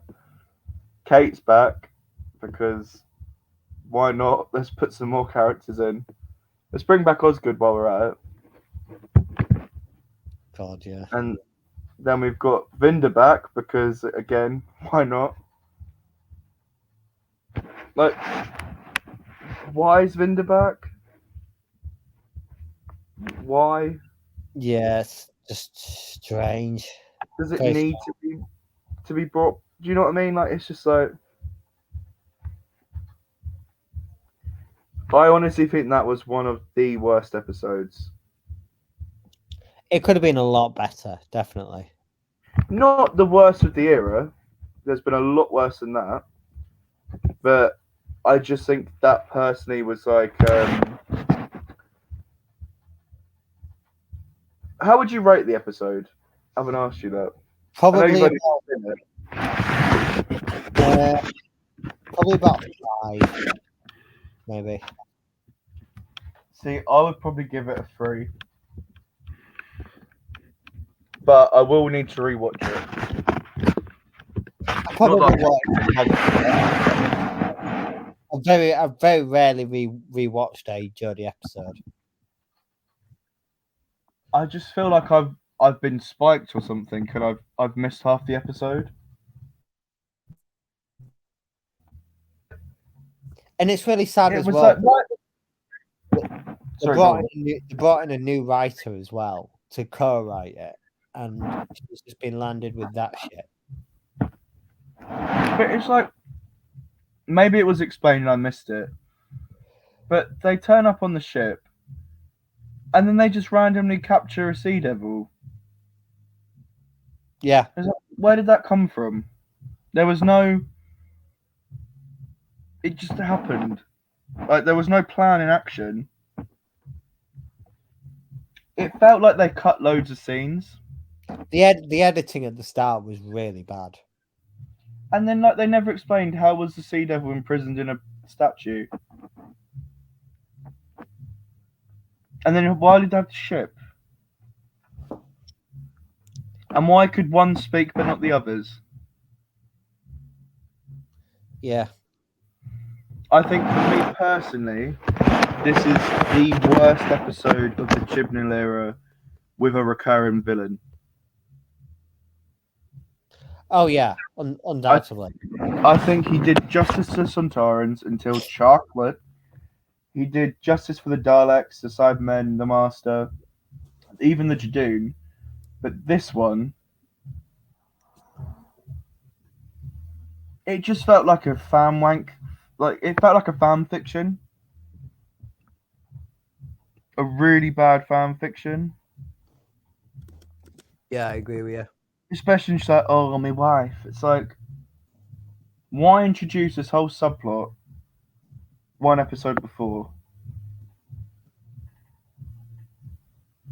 But it seems people liked it from what I'm looking at Twitter.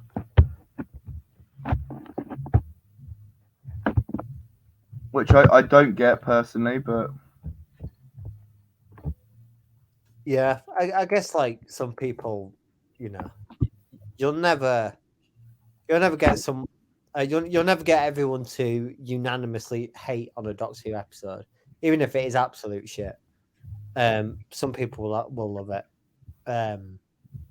Just like Love and Monsters and Fear Her and stuff, which are good episodes. I like them. So yeah, you'll never get anyone to shit on them there. But I'm just looking at Janet Fielding's Twitter now.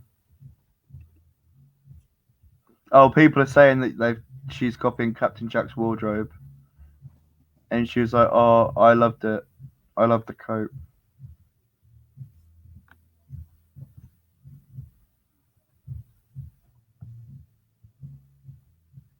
I'd come home from Cardiff the day before.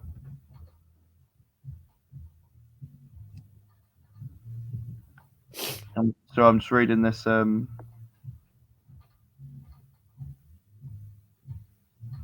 apparently there's more. She's just said there's more surprises. So I think that pretty much confirms the Doctor theory. oh yeah, I definitely think that all three of the 80s Doctors are going to be in it. Sylvester McCoy is probably the only one I would want to see return. Yeah, me too. I think he's still got the most to give character-wise. And I think he's more realistic. Whereas the others, as much as, like, no disrespect, but Colin Baker is balding, pretty much blind, has to wear glasses, and is like 20 stone. How it just was going to look stupid. Oh, Jack Yeah. said he fucking hates this episode.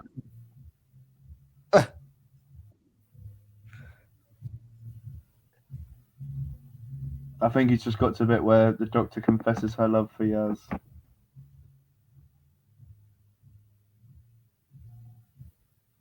God. I mean, out of the two specials we've had so far, I would probably prefer to rewatch Eve of the Daleks, and I thought that was really boring. I thought this one was slightly better, but not much. Well, I just thought this was a waste. It felt like this episode to me felt like a mini-sode. Like, I know obviously it was like 50 minutes long, but nothing happened really. It's like it felt like a comic book adventure that they just did. They filmed it. I don't know if you ever read like Doctor Who magazine, but they have like those little comic strips. It felt like one of those. Nothing really paid off. And that whole scene at the end with the stone skimming. Yeah, that was bad. Like that's how they ended it. Really? I mean, I do wonder if on her return, if Tegan is going to talk about the time that she went onto the set of that particular show with the Sixth Doctor. I think that's actually going to be revealed that the Master is actually manipulating the timelines and set Jimmy Savile to attack the Doctor. Jimmy Savile's going to be revealed to be the big bad. And that TV show that Steve Coogan was filming as Jimmy Savile was actually Doctor Who. With the Sonic cigar. Jimmy Savile's actually an incarnation of the Master.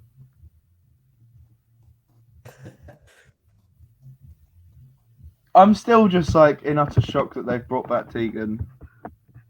Yeah.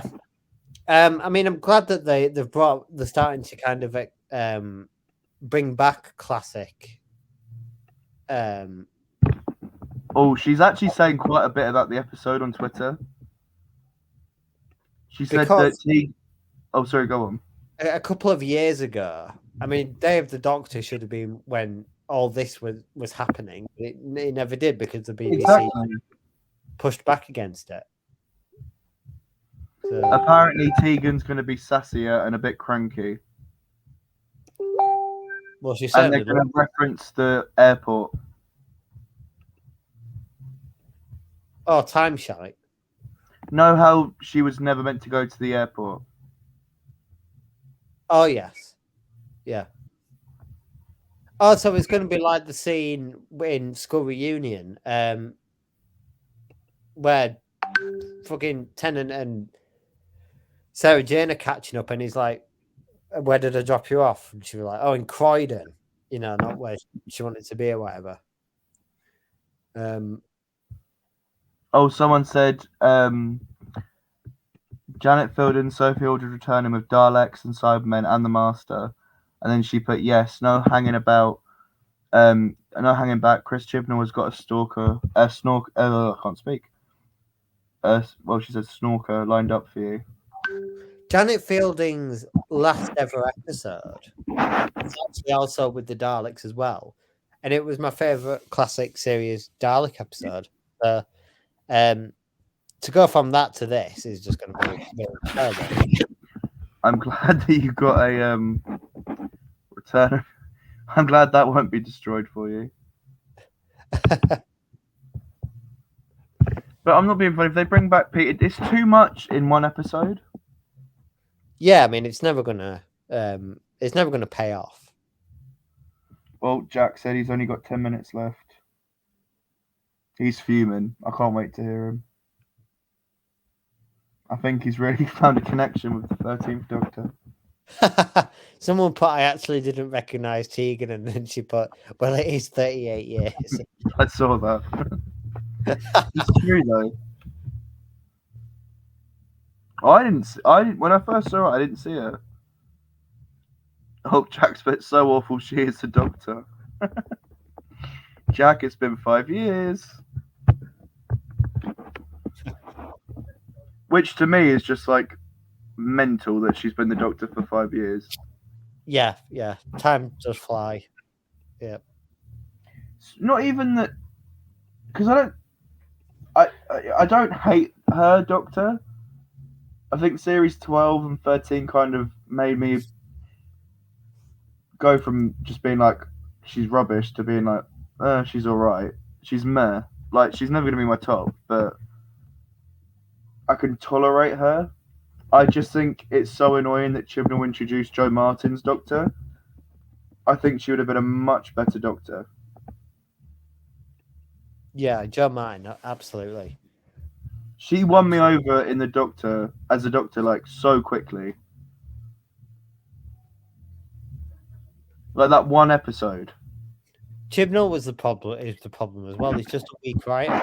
This sort of stuff. He's awful. He's literally what he used to slag off. Oh yeah, absolutely. Oh, people are moaning about River Song getting dissed.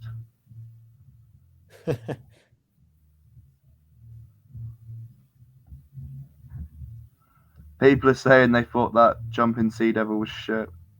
Yeah, that was the worst part.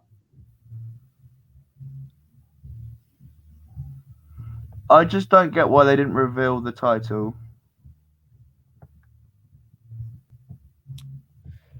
It'll probably either have a spoiler in it or be considered spoilery, even though it's probably not. I do think it could be something like Lives of the Doctor, or I know there's a rumor that it's called Rise of the Timeless Children, or Rise of the Timeless Child.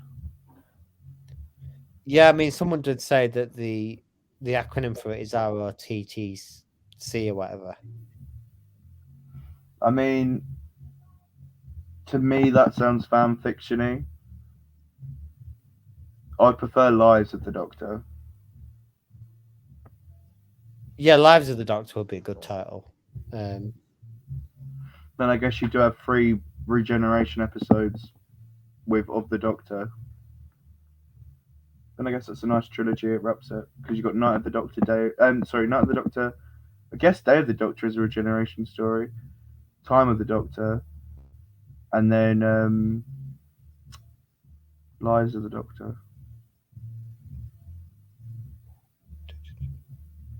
And someone's pointed out, and I think it's true, they've got Kate Stewart getting taken by Cybermen. Yeah.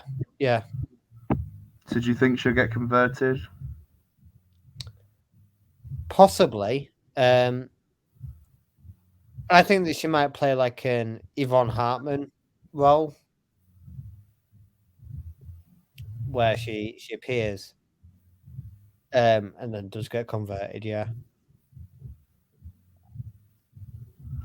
Someone's just put a picture saying what a cast. You got Jodie, Yaz, Dan, Graham, Ace, Tegan, Vinda, the Master, Kate Stewart, Ashard, Daleks, and Cyber Warriors.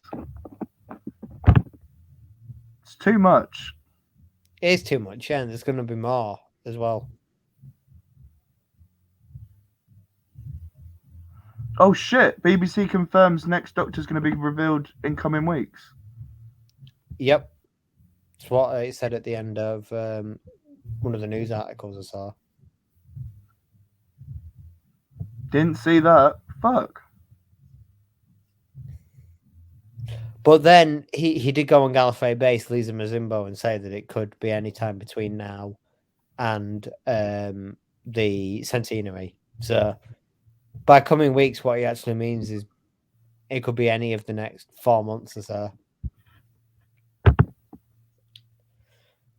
Clickbait. I reckon it'll be like June, July. Yeah. I mean, they are starting filming from May. There's like loads of job listings out there for Bad Wolf where they need people from May. So it could be even sooner. Because there's not a chance in hell that they'll be able to stop the Doctor from the person playing the new Doctor from being seen. Because they'll have to start filming outdoors at some point. It would be, yeah. Do you know what I'd love if Ace stayed on as a companion? Yeah, that would be cool. Because we've never really had that where a companion from the past actually stays on. Yeah, they'll just appear and then go back to their lives, really, yeah. I'm excited now that they're going to actually give us the next Doctor. That regeneration scene as well, what did you think of that? That's going to be a fake out. Exactly what I thought, to be fair. Because apparently she regenerates on her own in a body of water. So I heard that. Yeah, that's going to be a fake out, I think. And if her last words are yes, then that's bored. That's yeah. Do you think that Belle character will be back? I think she'll get referenced. Oh, People. Oh, sorry, go on. Someone on Gallifrey Base just put. I heard Tegan and Ace and Tegan have a sort of support group for old companions of the Doctor, with many surprise appearances and cameos. See, if it was anyone else, even Moffat, I'd be like, ooh, but Chibnall, I'm just like, oh, what's he gonna do? Do you know who I think that they're going to bring back? Martha? No, yeah, I think Martha might be one of them, but Carol Ann Ford, because she was left on Earth, wasn't she? True. But she was left on the Earth of the future. That's true. That is true. But then it is a time travel show. I'll be very shocked if Nissa doesn't make an appearance or a cameo or something.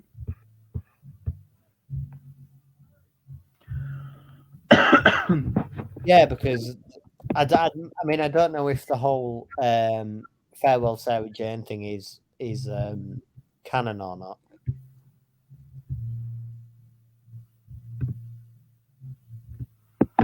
I am glad Ace is back. Like, it does make me excited, I'm not going to lie, but at the same time, I'm just dreading what they're going to do. Yeah, Ace makes the most sense. It's just, I don't know. After that episode, I'm just a bit, who knows? I mean, we'll see. We've got a bit of a wait to go. Yeah, about how many months? 6 months? Yeah. 6 months. I mean, I hope she does have a good farewell. I don't think it's her fault. That scene with them two shooting, Tegan and Ace, it reminded me a bit of Eve in was it Gwen in Stolen Earth? Oh yeah, when the Daleks in the stasis chamber or whatever. Yeah, that's it. I'm surprised fucking Tim Shaw didn't turn up in that trailer. Yeah, that is a good point. Yeah, the stanza. Yeah, you would think that they would appear as well because it seems like it's a celebration of Jodie's era. I mean, it's possible.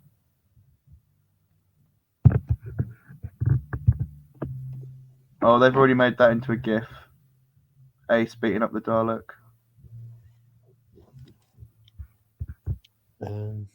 I also saw actually today, before the episode came out,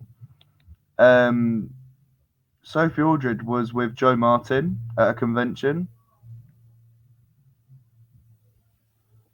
And they were like drinking wine together and talking as if they were old friends. And I was like, oh, it's like they've been filming. And I was like, oh, obviously they've been fucking filming. Because it's confirmed Joe's definitely in it. Yeah, I expect. The producer, Matt Stevens, is it? Matt Strevens. That's it. He said she's in it. Yeah, Although he said she was in all the specials, so I don't know if she's been deleted from scenes, but Jack said he's got 5 minutes left.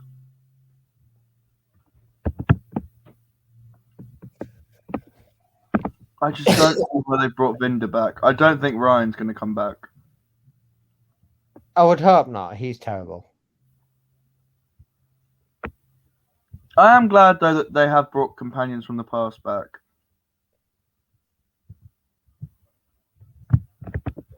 Yeah, it's about time, to be honest, after, as I said, after what they did with Day of the Doctor, kind of pushing that under the carpet and not doing that.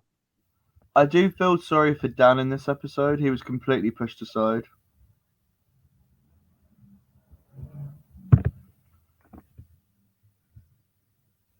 Yeah, he was barely in it. Come to think of it. Seems. Yeah, in fact, I would probably say in hindsight, maybe he should have left at the end of Flux. Yeah, just have him as a short kind of stint companion, yeah. and just let him leave with Di, because it's only that's all that's going to happen is going to leave with Di at the end.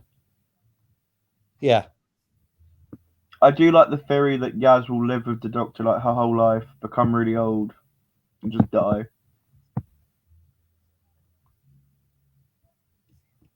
But she's technically the longest serving companion now.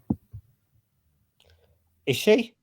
Not story wise, but like in the mythos of the show, because she's been with Jodie since the beginning.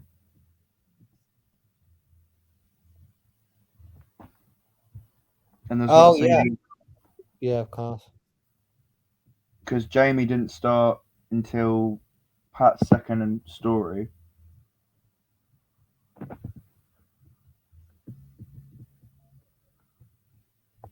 I don't think Jack enjoyed his first Jodie episode very much. But absolute bollocks, this episode. So awful as a Doctor, so over the top. This is so fucking boring. No ship Sherlock. This episode is so cringe. I fucking hate this. Come on. Her acting is so bad. The Sea Devil statue coming to life was so fucking dumb. Why the fuck is John Bishop in Doctor Who?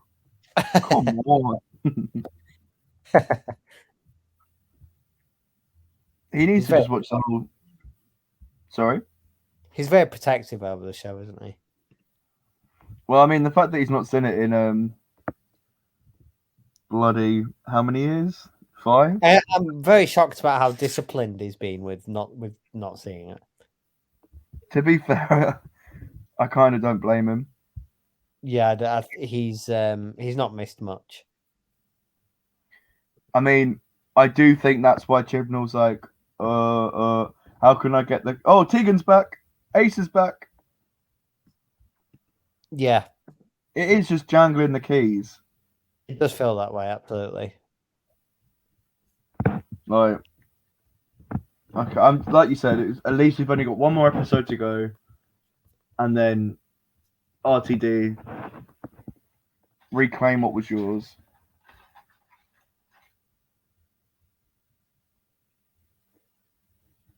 I just think he's gonna wipe the slate clean, blow everyone away.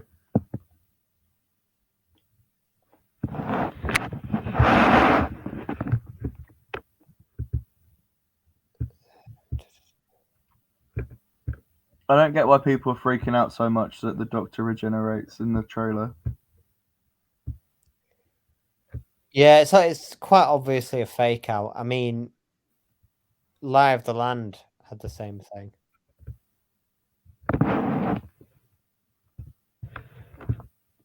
In that trailer as well.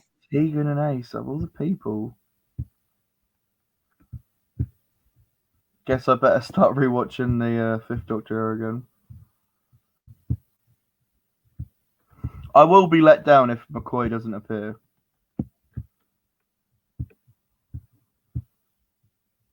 Or even if we got like a flashback, what happened to Ace? Yeah. Yeah, absolutely.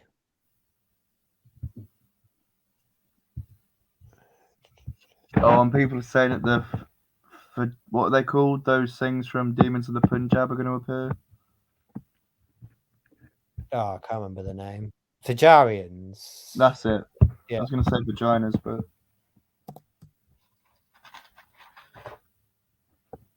I honestly don't think they need to bring back Graham though. No, his story ended quite well.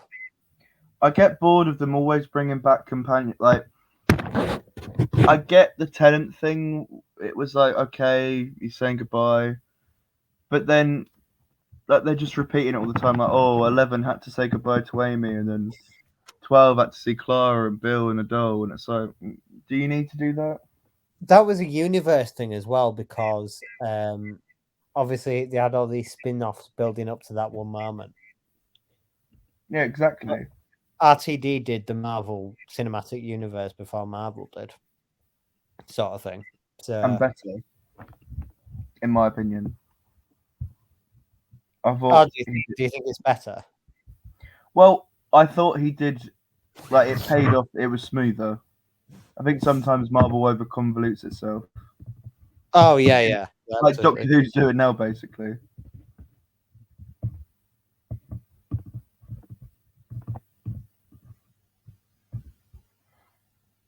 I think Jack's rejoining. I can't wait to get this new Whittaker fan's opinion. I don't fucking like her. She's a fucking cunt. Come on. I can't believe he's actually gone to the effort of watching this one. I'm proud of him. I assume that the Watch him be like, it was fucking shit, but I mean, I have to watch because Jodie. I mean, Ace and Tegan are back. Come on.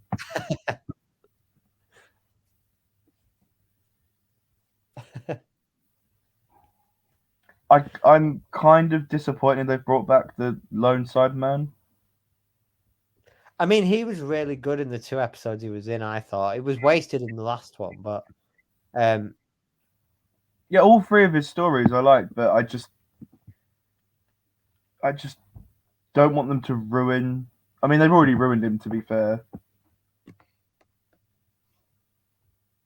But I don't want him to like get ruined again.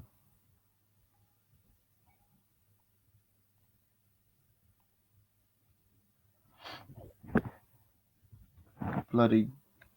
Oh, I still can't get over. I'm never gonna get over that for like a week now. Bloody Tegan. Oh, here's Jack. Hey, How was your first episode, bro?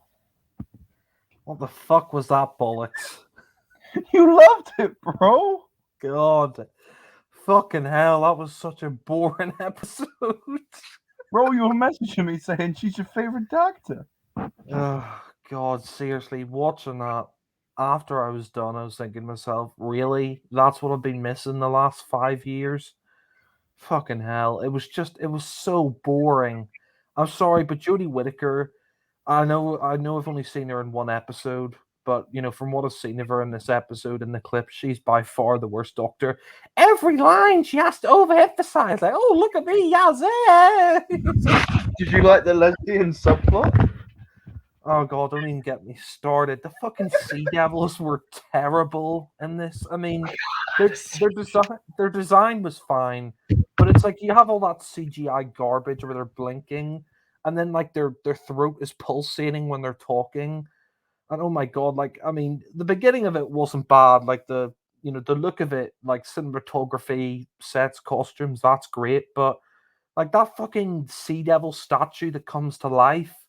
And then, all the shit afterwards where it's like, oh, we're going to, make the world completely full of water and all this shit. And the best bit was when the Sea Devil jumped on that ship. Oh God, I know. I was watching that and I was laughing. It's like, how can he jump that high? It's like, no explanation. She's like, oh, they're pirate sea devils. It's like, what next? Are we gonna have fucking Zygon gangsters or something? We had Zygon ISIS. It's so dumb. It's like, oh God, that sea devil leaps, like, and they don't even explain why they're pirates. They're just, like, oh, we have. And it's like, oh, they're in statues. It's like, yeah, how does that work? Like literally, I was watching that, and it's like the statue comes to life, and then it's like, what the fuck is this? And like I said, the sea devils, like that pulsating, like when they're talking, their throat starts pulsating. Don't open. Yeah, and the thing is, like, the CGI for them was so bad. Like they just look so fake. I mean, like when you showed them and their eyes weren't blinking, they looked convincing. But like the CGI was terrible, and oh my God, like John Bishop, like what was he doing in it? He was just like, oh yeah, I'm here, Doctor. I'm dressed up as a pirate, and bro, he's a companion now. God, I honestly think Warriors of the Deep was a better story. Yeah, you know what? I agree with you because, like, at the end of that, I was like, "What the fuck is that garbage?" And it ended with them like, "Oh, please fuck me, Doctor." Oh yeah, God, that ending where she's like, "Oh, I hope this goes on forever." Bitch, you're gonna die next episode. Oh God, not only that, but like the humor was so bad. Like when they were underwater, and she's like, "No ship, Sherlock." I'm like, "Oh my God, are you kidding me?" She's like, Geronimo. Oh God, like the humor was so cringy. Like, no ship, Sherlock, and oh Does my that God, make you want to rewatch the Jodie era? no, I don't want to watch it. God, I but only will be that. honest though, there is some good episodes. Series 12 I would recommend watching. The rest of it, maybe Flux. Flux is okay. Series 12 and Flux, but I would definitely watch the episodes with Sasha Dewan in them because he is a good master. and Joe and Fugitive of the Jadoon. And yeah, and Joe Martin as well. I gotta say though, that is the worst TARDIS design I have ever seen. The crystal, like, what the fuck is up with that TARDIS design? That is terrible. And oh my God, it was such a boring episode. Like, you had the Silurians, like they had those like lightsaber looking swords or whatever. It's like, what happened to their discs or whatever that fired in the Sea Devils? And why did only one of them talk? yeah. The only thing I liked was the fact they used the screams from the Sea Devils when they were being killed or whatever. But Oh no, that was, annoyed me.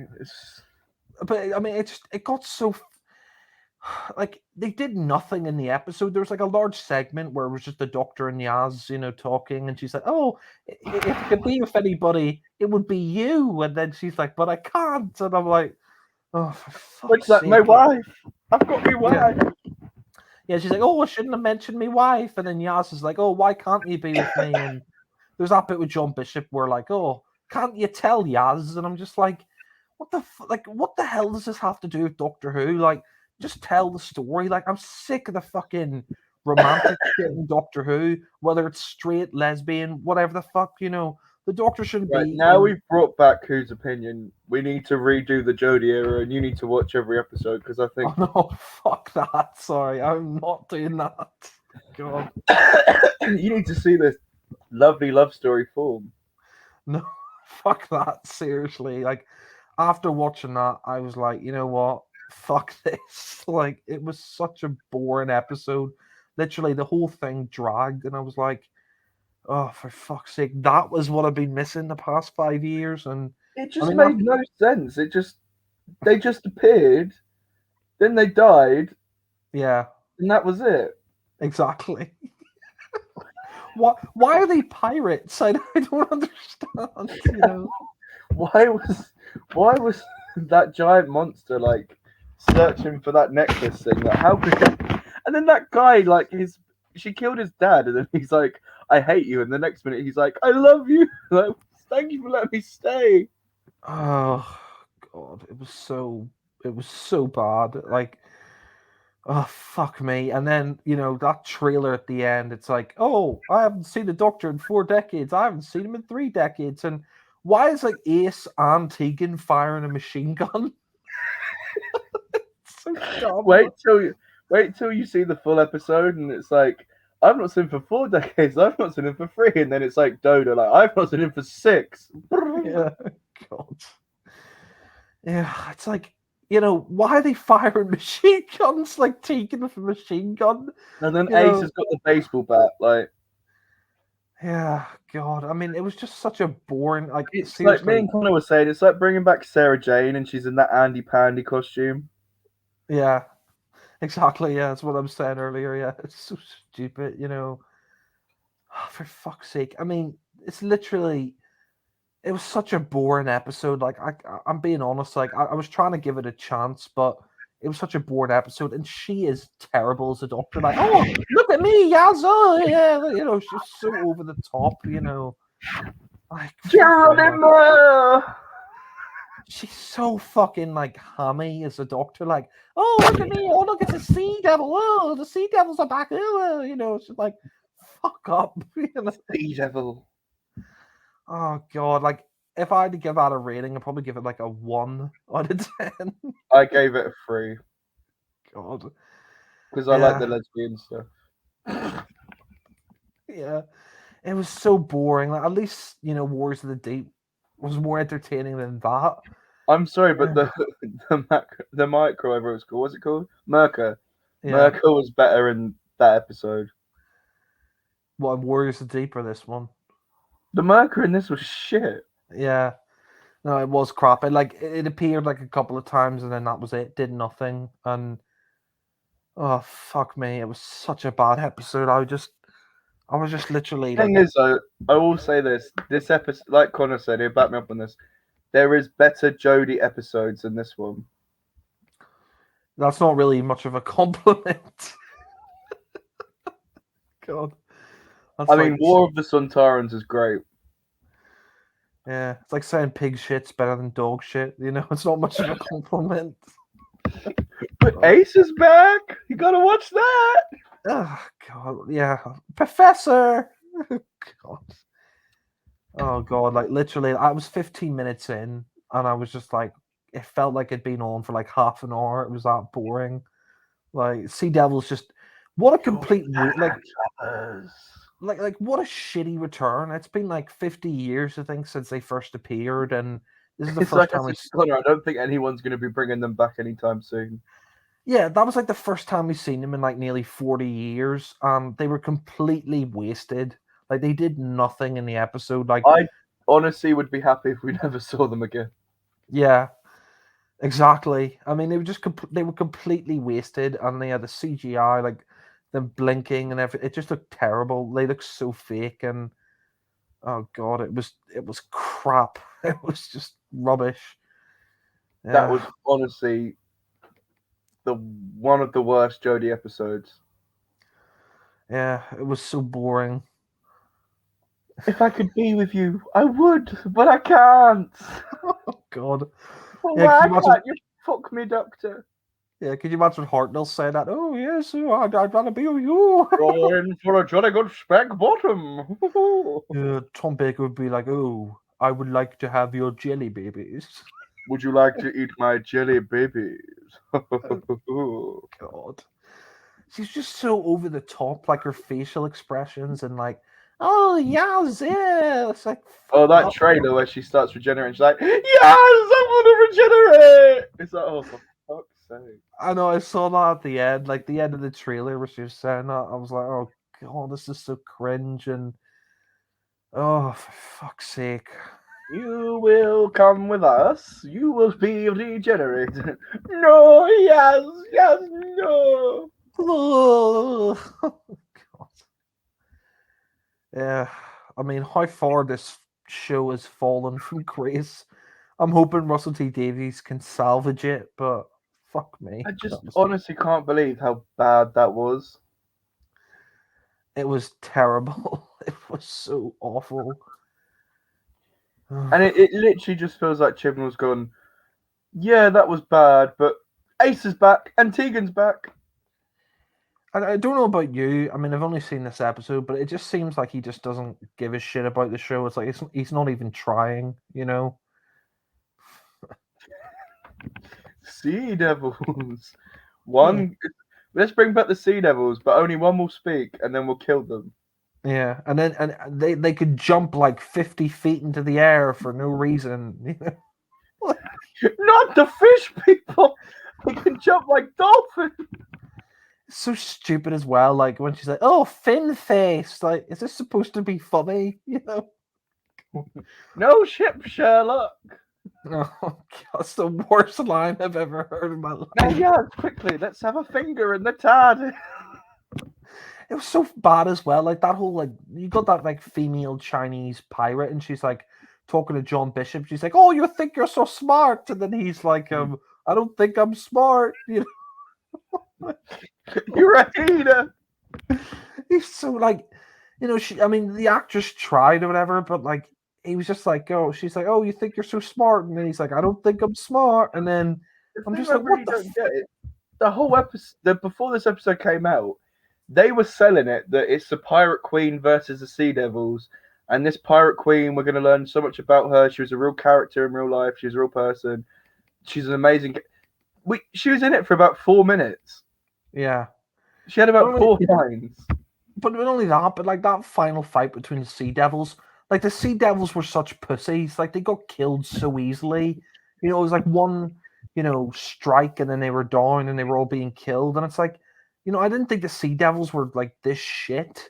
You know, they were completely, they got their ass handed to them. Like they were completely useless. You know, fucking hell. Oh, I don't know if you saw, they've announced the next Doctor announcement is coming in the next few weeks. No, I didn't see that. No. So yeah, we're gonna get the new Doctor. Yeah, well, anybody's got to be better than Jodie Whittaker. Just so over the top, like, oh, Yazoo, yeah, fuck off. Oh yes, I've come to me knickers. Oh, Yaz, look at me TARDIS. I got me Sonic dildo. Double-ended. Unfortunately, I can't use it on you because it's not fair.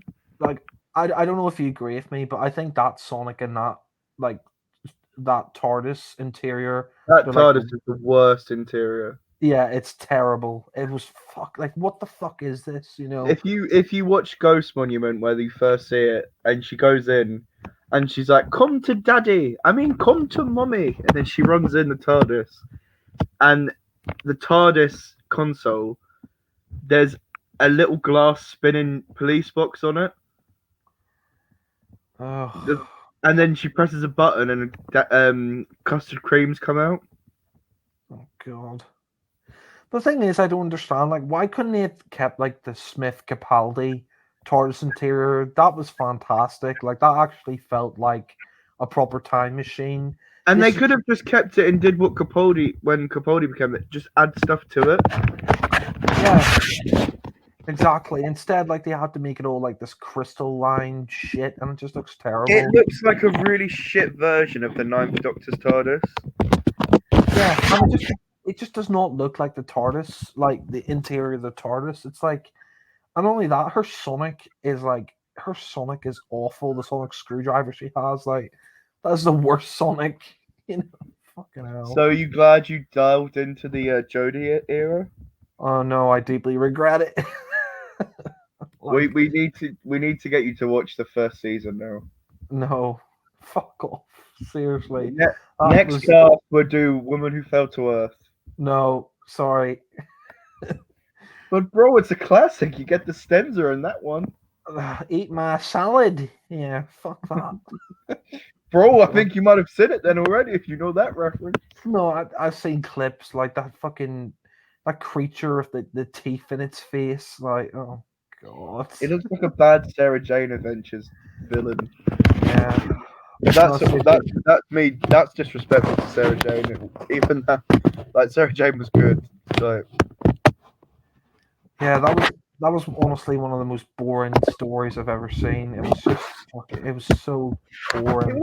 it was just I don't even want it boring. It just nothing happened. Yeah, exactly.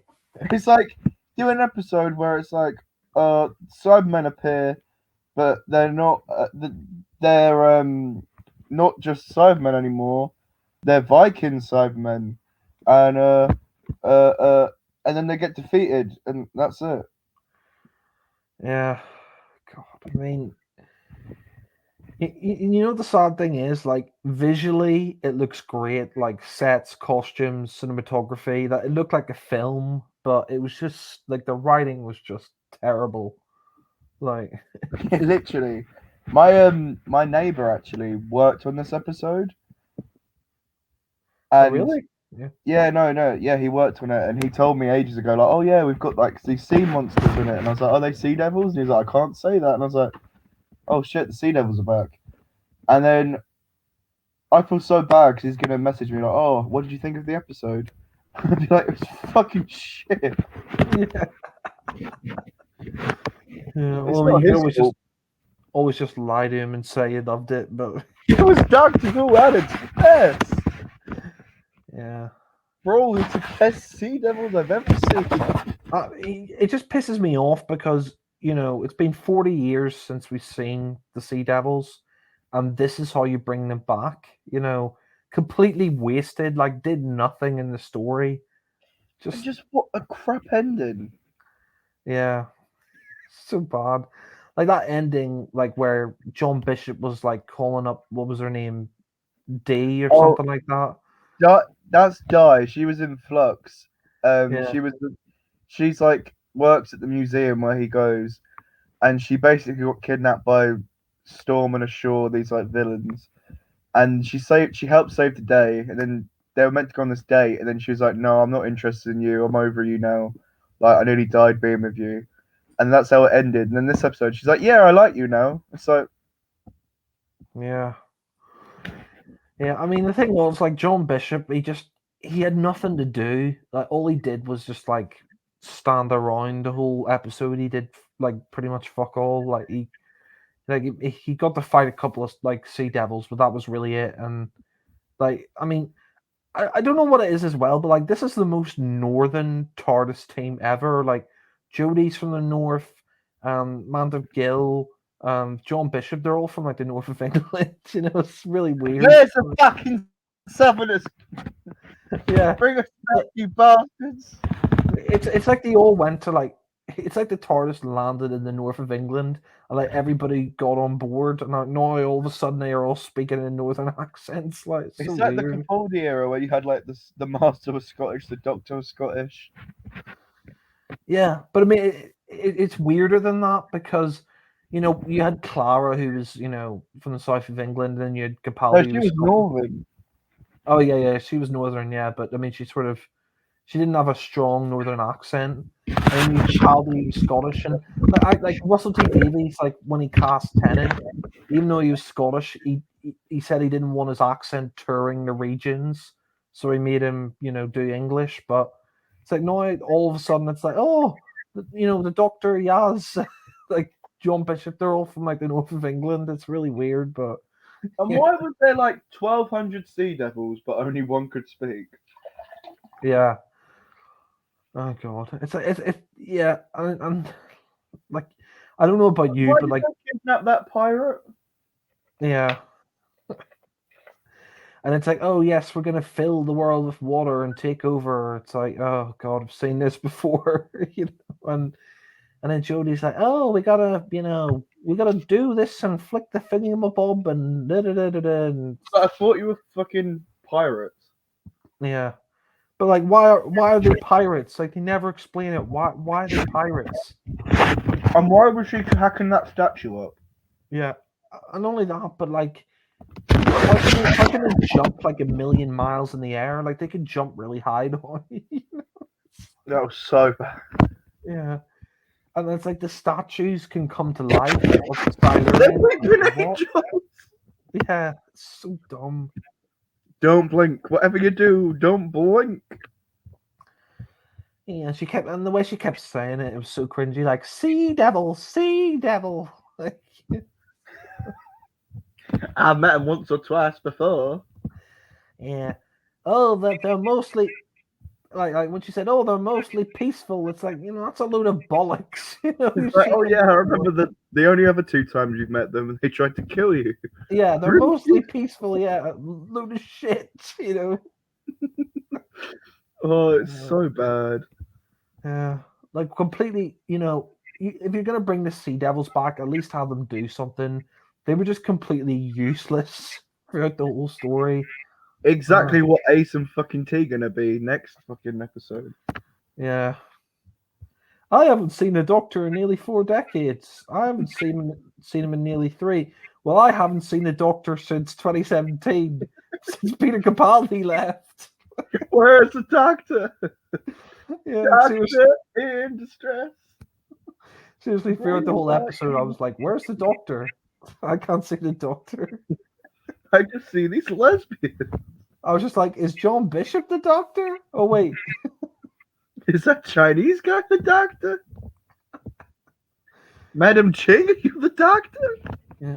I mean, I don't know about you, but like, would you agree? Like, the the Sea Devils just got their arse kicked. Like when they fought them, like it was so Well, useless. nothing happened. He like got stabbed and died, and that was it. Yeah, She's like, you didn't have to kill him. yeah.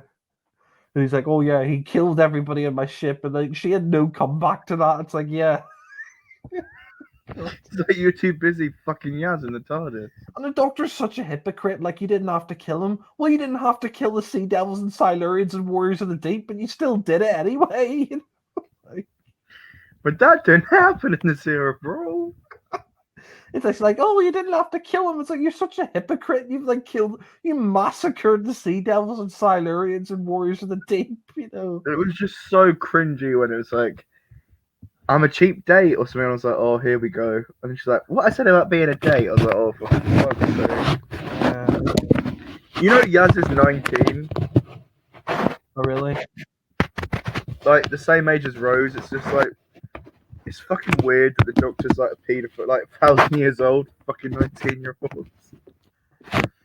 Yeah. Cringe. No, I don't mind the Doctor being a lesbian, but it's just it comes out of nowhere. Like her whole era, Yaz has been in it, and then the last episode before she leaves, it's like, I want to fuck you, Yaz. Yeah. God. They're definitely gonna make out in the next episode. And like when they're on the beach, like that was such a crap ending. Yeah. And do you know what annoyed me a little bit? I really wanted to see them redo the shot of the sea devils coming out of the sea. Oh yeah. Like with today, like how good it looks now, it would have looked brilliant. But Yeah. nope. Yeah. It was just. I mean, what a complete waste of an episode. A complete waste of the Sea Devils, and yeah, that ending where she's on the beach and like she throws the pebble and she's like, "Oh, I wish," and she's like, "Oh, you're not supposed to say it out loud." It's like, "Oh, well, you can from where I come," and then she's like, "I Where do wish." you come from? You don't come from fucking Gallifrey anymore. No, but that line was so cringy when she turns to Yaz and she says, "I wish this could go on forever." I'm like, "Oh, for fuck's sake," I thought they were gonna kiss. Yeah. It was just a nothing episode. Like literally, like nothing happened, and I was just waiting for like the Sea Devils to do something, and they did nothing. How would you rank the episode compared to like the last few Doctor Who's you've seen? What do you mean? Like the Capaldi era, like would you say it's better or worse or? Oh, definitely worse. God. Yeah, I mean it's not the worst episode I've ever seen, but it was really bad. Like I thought it was worse than Warriors of the Deep. Or just on the same level as that. It was just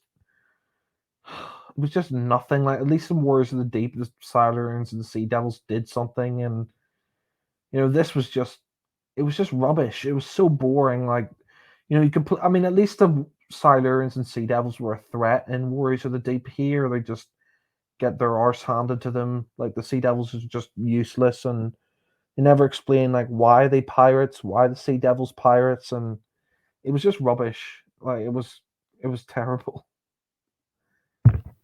Bro, they'll explain it later. Yeah. How would you rank Jodie amongst Doctors? Oh, definitely the bottom. Just from this episode, she's so over the top and like, oh, well, she makes Colin Baker look like fucking Laurence Olivier. She makes Colin Baker look subtle in terms of the acting. Like I've seen clips of her before, but throughout the whole episode, she was just so over the top. Like Sea Devils, Yaz. She was so annoying as well. I don't know about you, but I just found her really annoying. Like, yeah, she's just so over the top. She just reminds me of a female Matt Smith. Yeah.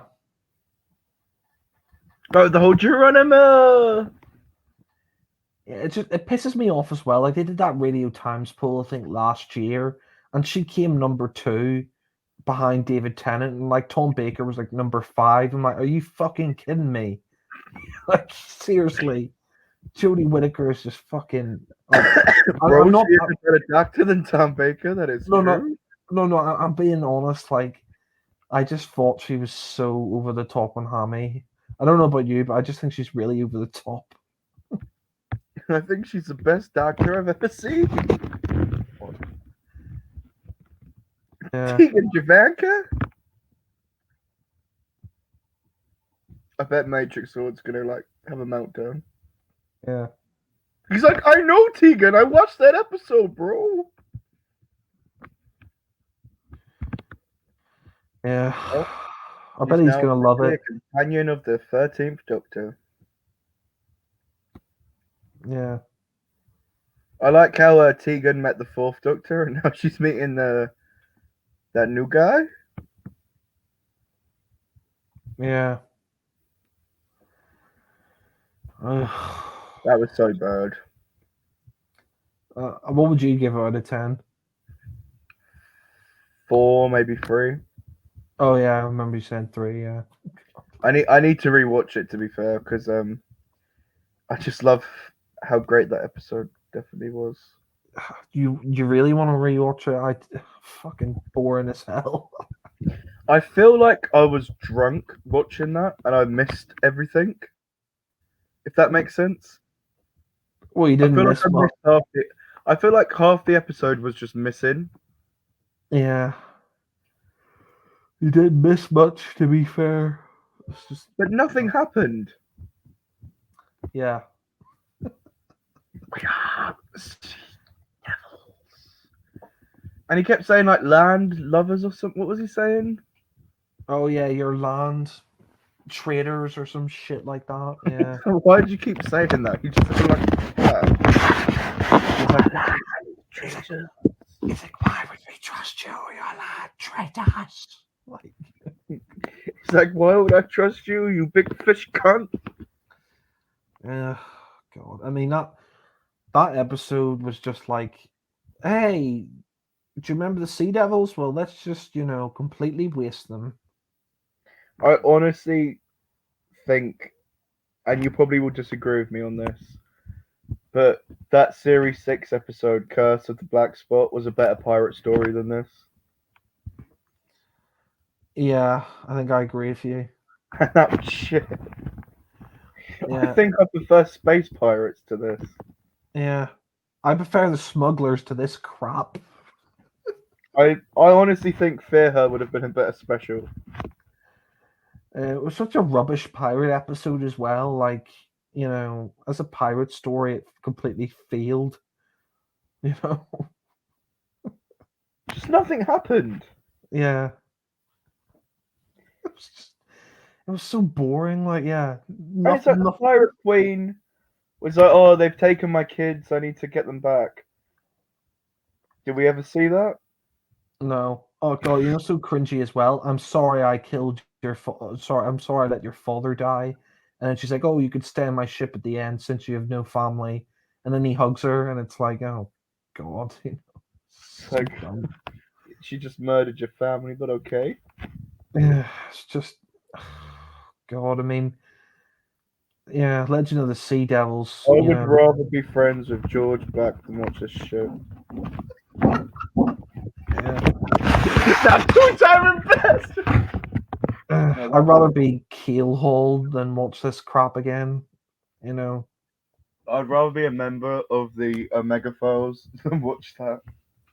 I'd rather walk the plank than watch this shit again. No ship, Sherlock. God. Worst line. Any Doctor. Like the humor.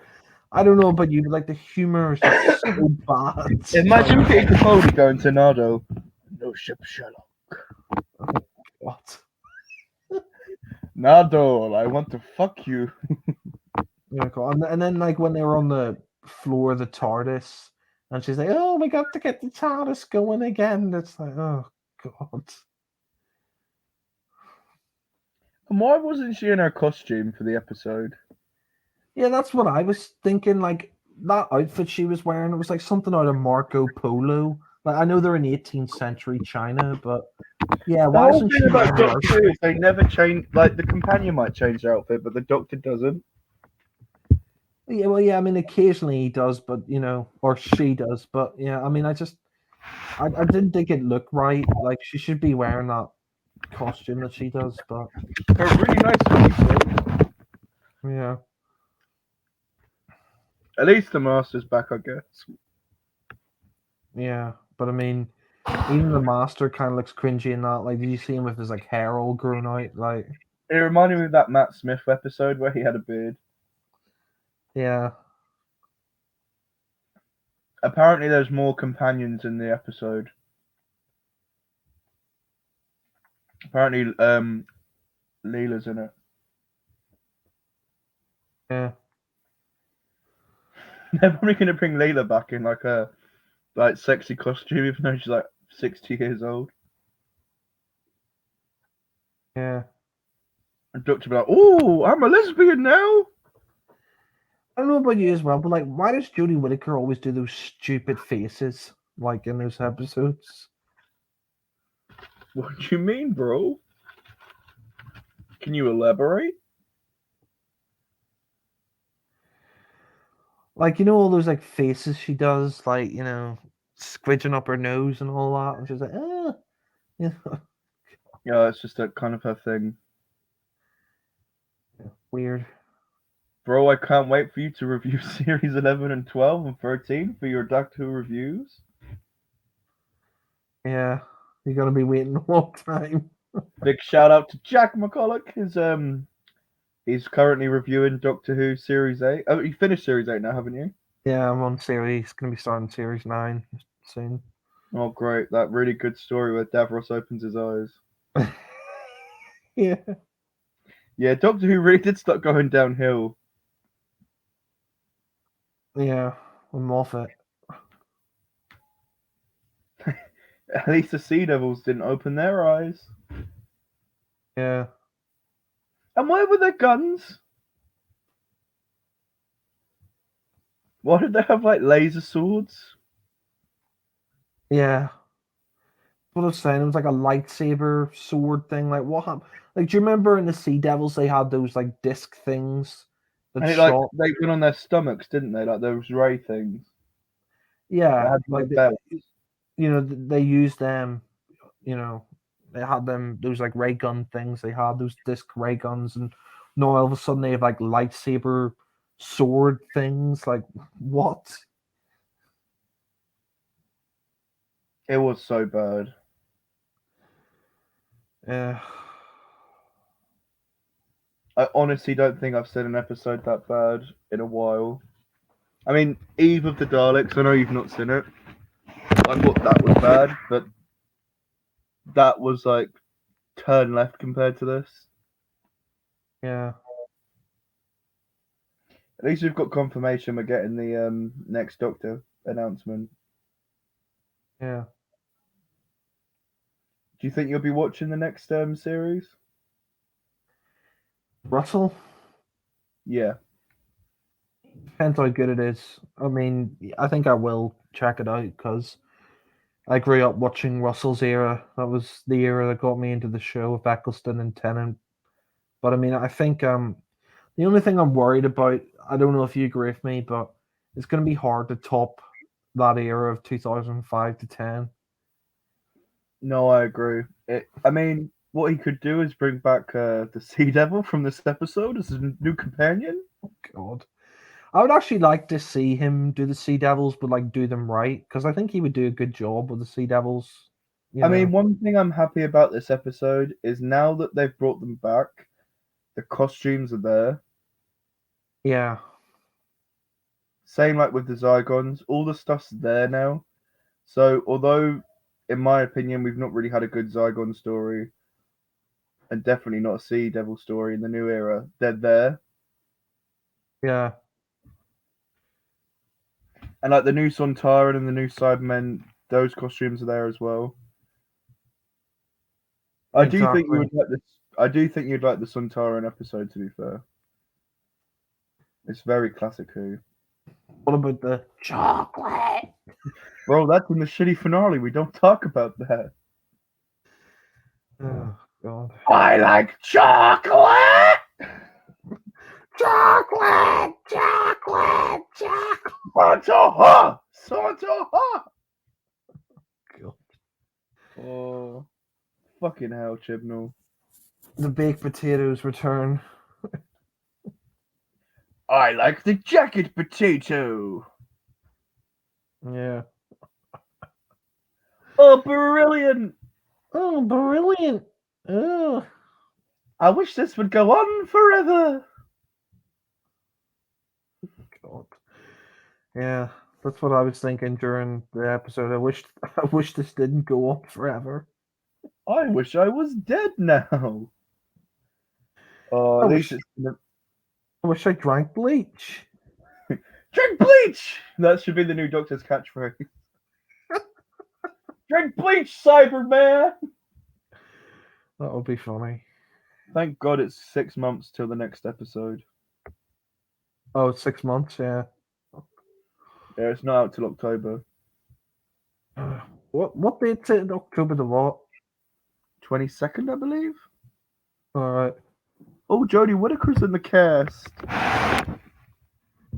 Let's add Jodie in. Hello, Jodie Whittaker. I am the greatest doctor. You're just Jodie, what do shitting. you think about your great episode? Fam, It was a 10 out of 10? your dad just died. I don't give a shit. I want to live with you now. On your Yes, ship. I want to les out with Yasmin Khan. So what did you think of the episode, James? Sea Devils at their best.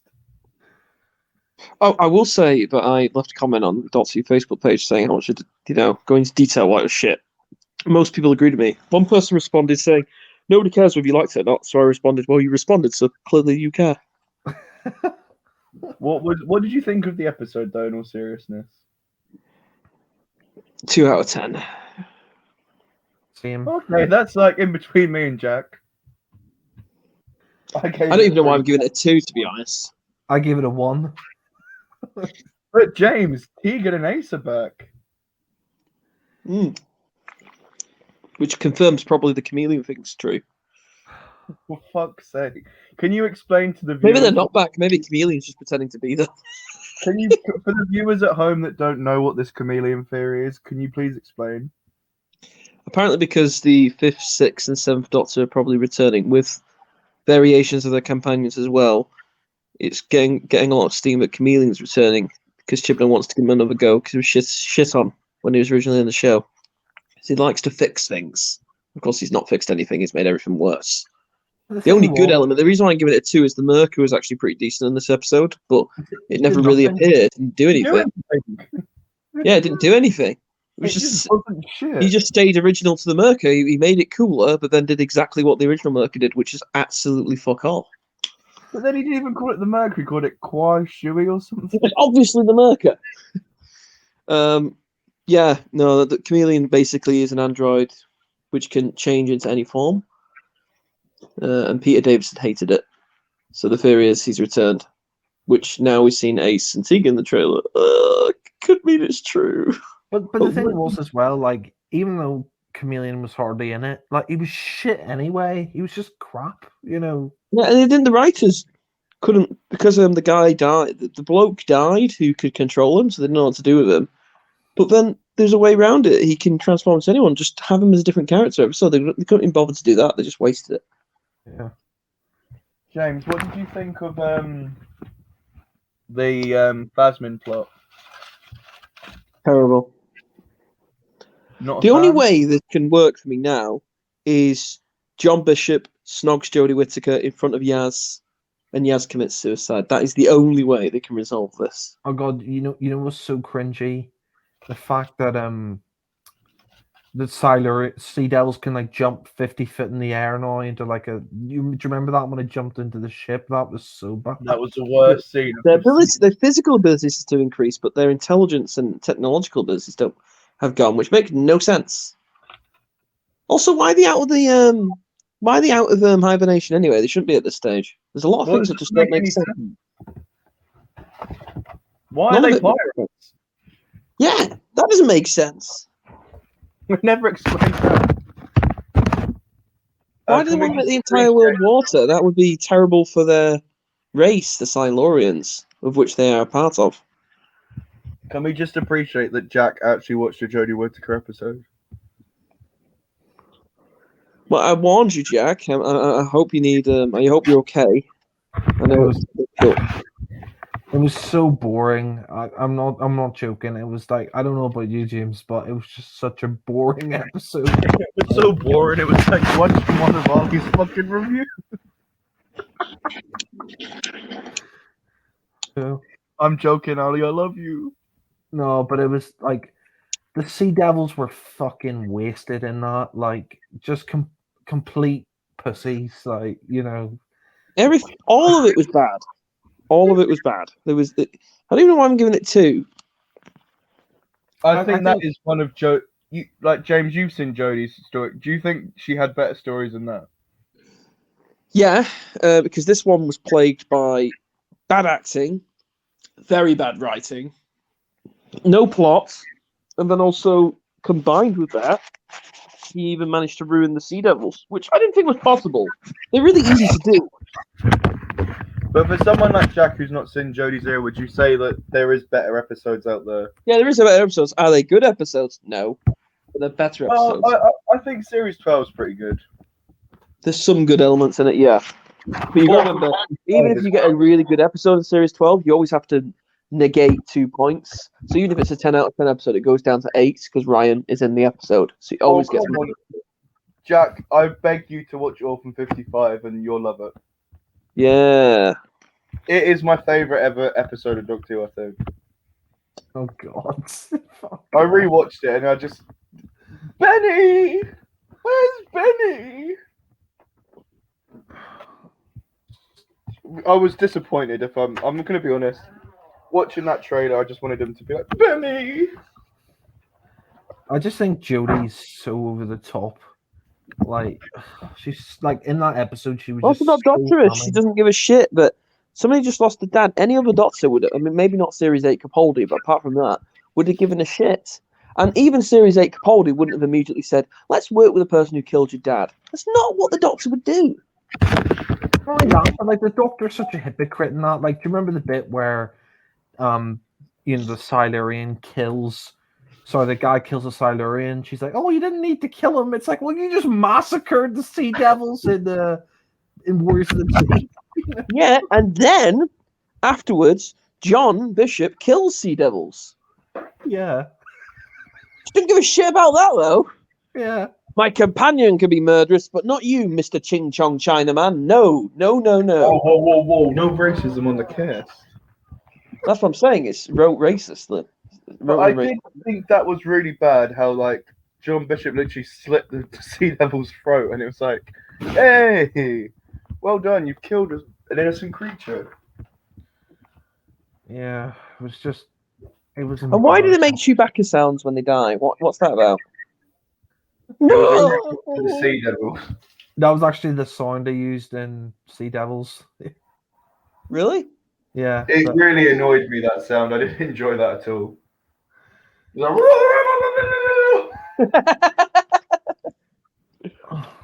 we didn't need to die. We could have just used our guns we have. But like John Bishop did nothing in that episode. He was completely weak. And he still was the best part. That's the painful part.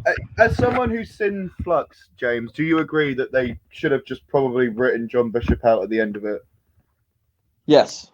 Because he's been wasted these last 2 episodes, and like they're He has obviously been wasted, but even though he's been wasted, he's still the best part, which is painful. That shows how bad it is. It was atrocious. It was so bad. Like, I think. Oh, sorry, go on. The people. Here's a comment. Let's read this one. Possibly the greatest episode of the Chibnall era I've ever seen. I would give it 10 out of 10, but it's more than that. It's special to me. Thank you, Chibnall. Talking about. How much? And why is your cover photo a picture of Jodie Whittaker wearing a dress? What's that about? What? Oh God, we should just do a cast where like James reads out like really positive reviews of like the worst episodes of Doctor Who. I'm not done. Here we go. Here's another one. The only thing what could have made this episode better was if the original fan was go away. No, you're no. Ryan being in that episode would not have improved that episode. I assure you. Did he say that that? would have made the episode a -10 out of 10. Yeah, I would actually go into minus territory. Maybe if Graham and John Bishop were together and they're the ones having the adventure, and Yaz and Doctor just die immediately at the beginning of the episode. What about if Mel What about if Mel was in it and Clara? Mel would have improved the episode. That's how bad it was. What about Clara? Carrot juice. I'm telling you, carrot juice would have made this episode great. You want some carrot juice? What did you think about the statue of the Sea Devil coming to life? Oh. But then, why did she start hacking it with a sword? Like they never.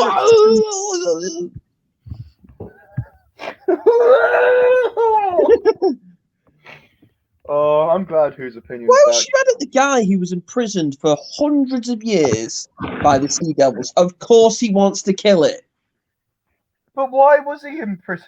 It makes Let me just go back a minute. She was mad at the guy who imprisoned her for hundreds of years. Probably, a torturous experience. Completely angry at him. Didn't have to do that. But the woman who apparently killed someone's father didn't even question it. Nah, that's okay. Right, now you're here, James. I don't know if you've seen. They've announced that the next Doctor's being announced in a few weeks. They've announced that they're making an announcement. Pretty much, yeah. They said the next Doctor casting will be announced in upcoming weeks.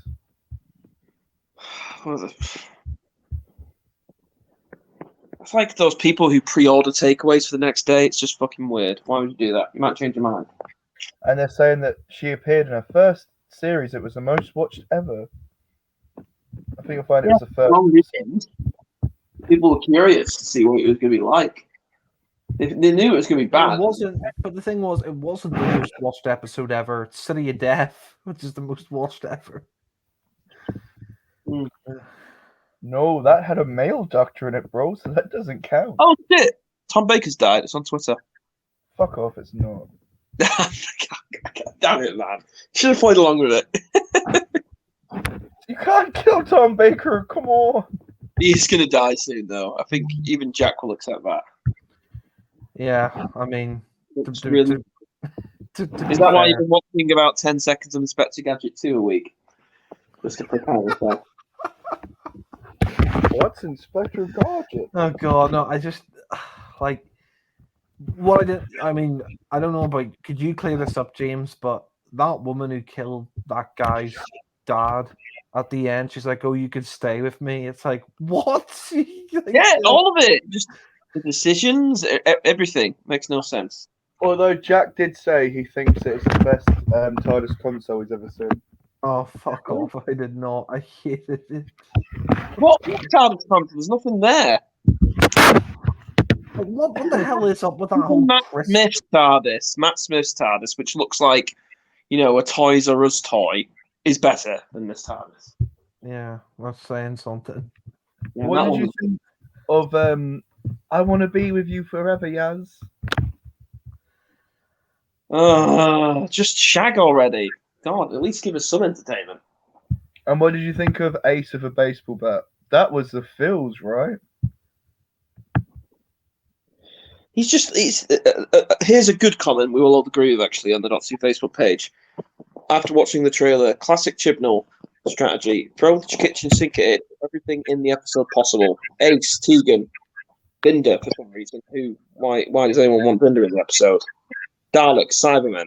He's got a point. That's what he does. And it doesn't work. I said that. It's literally like an excuse to get people to watch, because it was so shit. Oh, well, Tegan's back, so I've got to watch it. I'm not watching it. I assure you I am not watching it. I was a few minutes behind when we were watching it, just for the people that are watching us. And you put in the chat, "Oh, Ace is back," and I was like, "Oh, spoilers!" Like, didn't really think. I was like, "He's probably just making it up." And then you were like, "Oh, Tegan's in it." I was like, "Oh yeah, it's just a joke." And then I watched it, and I was like, "Really, really?" It's like bringing back Dodo in Titan of the Ways. Just random. Yeah. Why? It's shockingly bad. And like me and Jack were saying, the dialogue where it's like, "Oh, I've not seen the Doctor in over 40 decades. Well, I've not seen him in 30. It's like, why? Who cares? Oh God, the worst line. I don't know if you picked up on it, James, but when she says, "No ship, Sherlock." Oh, why did you remind me of that line? Terrible. It's when she's like, I like you more than anyone in the world, more than me wife. Was that in reference to the Doctor's wife? I think that was reference to River. Yeah, it could have been. It could have been. I would have found it funny if it was just reference to the TARDIS, though. I'm surprised he didn't put fucking River in the trailer, to be fair. Desperation. And why is the lone Cyberman back? He's dead. Doesn't make any sense. Well, obviously now. Another comment I've just read. Here's a good one. It's put 2 points. Why is the Lone Sideman back? And also, why is it always in past history Earth? It's like Chibnall's forgot his own ending in Flux. Yeah, another good point. He forgets his own writing. Well, I think he's just like, fuck, I can't go back to modern day. Mm-hmm. No, I'm just so tired of the show now. Thank God we've only got one more episode left of this era. And then Russell's back. Hallelujah. So I'm going to ask you guys a question. Obviously, this is the second ever official Easter special. Do you prefer Planet of the Dead or Legend of the Sea Devils?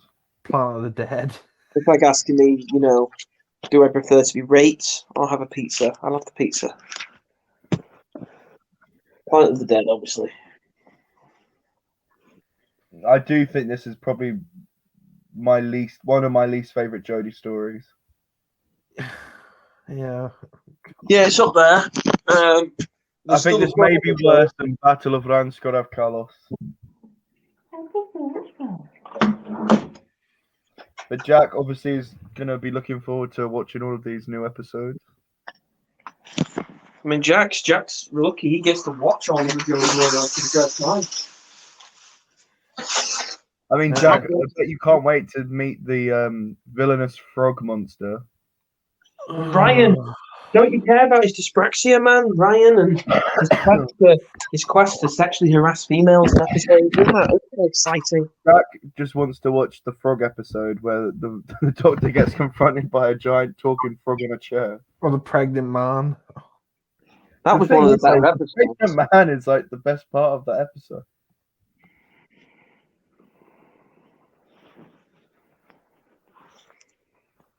I mean, I do feel sorry for Jodie Whittaker. She's going to go down as one of the most failed eras, but I guess it makes the Capaldi era look better.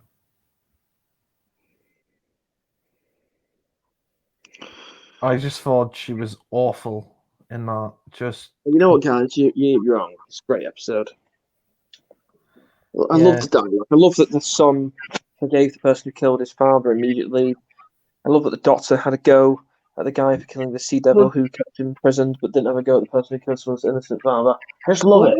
This happens a lot in the Jodie era. Like, what is it, Kablam? She lets that guy blow himself up. Yeah. And let that guy take a place. David Tennant never do that. None of the Doctors would. It's just her. In that Suntaran episode, she had a go at the guy for blowing up the Suntarans, yet she did the same thing in Flux, killed them all. Yep. Very odd.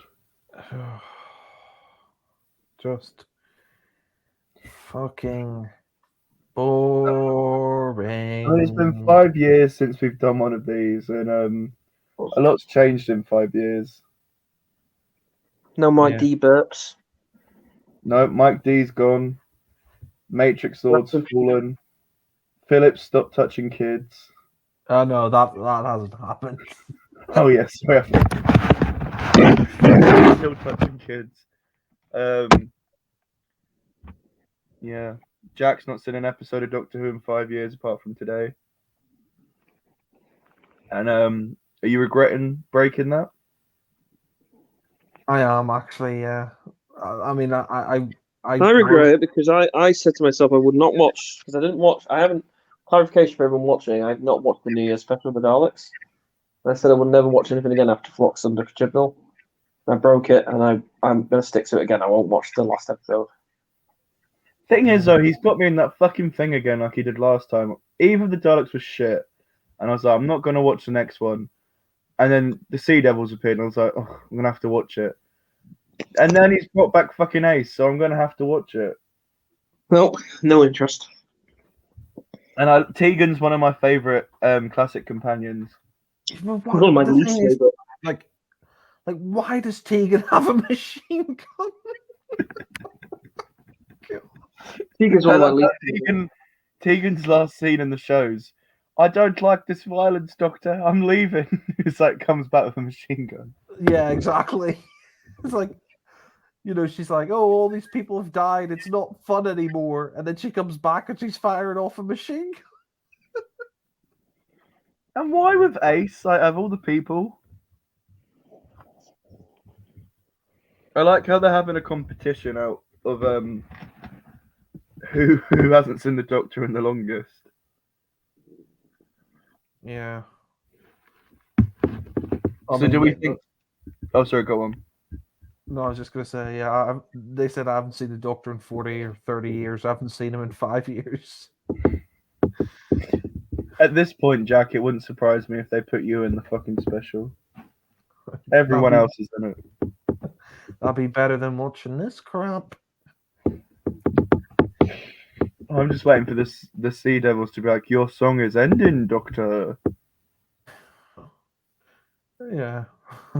They did that last episode. James can confirm it in the end of Flux, the Vanquishers. Like, time itself messages the Doctor saying, like, your journey's ending. Yeah. At least the Master's back, I guess. Because why not? Let's just completely rip off the Tennant era and have an end of time. Yeah. It's a bit annoying though. It's like the third regeneration of the new era where the Master's involved. Yep. Should have been Tim Shaw. Oh, that he's coming back, isn't he? Probably. He's got to. I mean, Vinder's back. Do you think Bell will be back? I hope not. What about Bellboy from Greatest Show in the Galaxy? Will he return?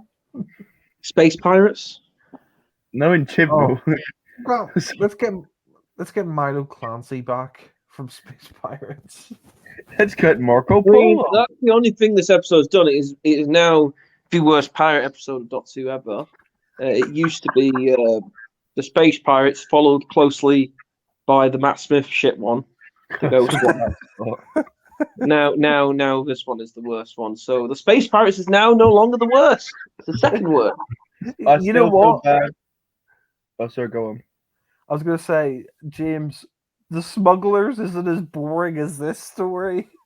Man, I'd listen and watch The Smugglers and Big Loose Cannon 20 times in a row over this shit. Yeah. I genuinely think this is one of the worst episodes of the new era.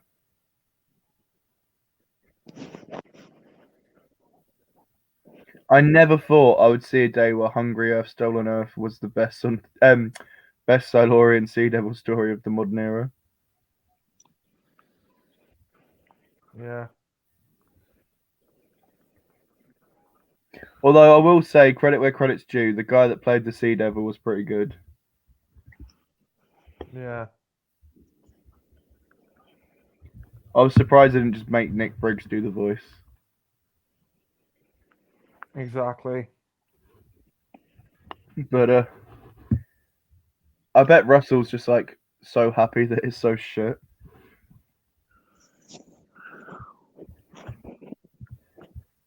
It's going to be so easy for him to just come back into the role now. Yeah. But oh well, another day, another episode gone. I mean, no comment. Just no comments. Mm-hmm. Just yeah. Any final thoughts before we wrap this up? Just kill me now, because that means I won't have to watch the rest of the Chibnall shit era. Or I we've only watched one episode. The Night is a better episode. What's a better episode? Into the Forest of the Night. Yeah. Fuck, that's an awful one, yeah. But No, but that tiger did better acting. The CGI tiger. Tiger, Yeah. tiger, burning bright in the forest of the shite.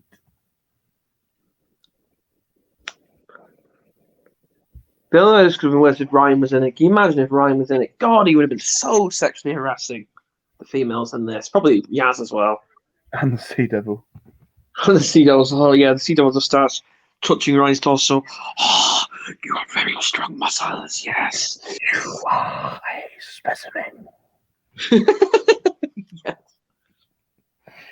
God damn! The Who crew's back! oh wait, wrong cast. Shit! God damn! God damn, you haters! Well, God! the impossible happened.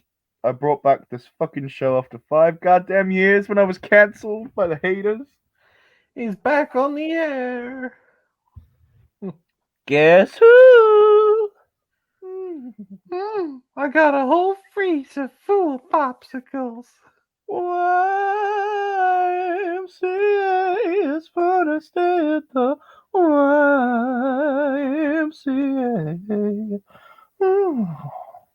And I have had the time of my life. And I owe it all to you. I've been waiting for so long. I don't know what to call this episode. I might just call it The Return of the Sea Devil. The return of Pervert. The pervert. I know what boys like. I know what girls want. I know what boys like. Boys like. Boys like me. That should be Jodie's Regeneration song. And I gladly stand up next to you.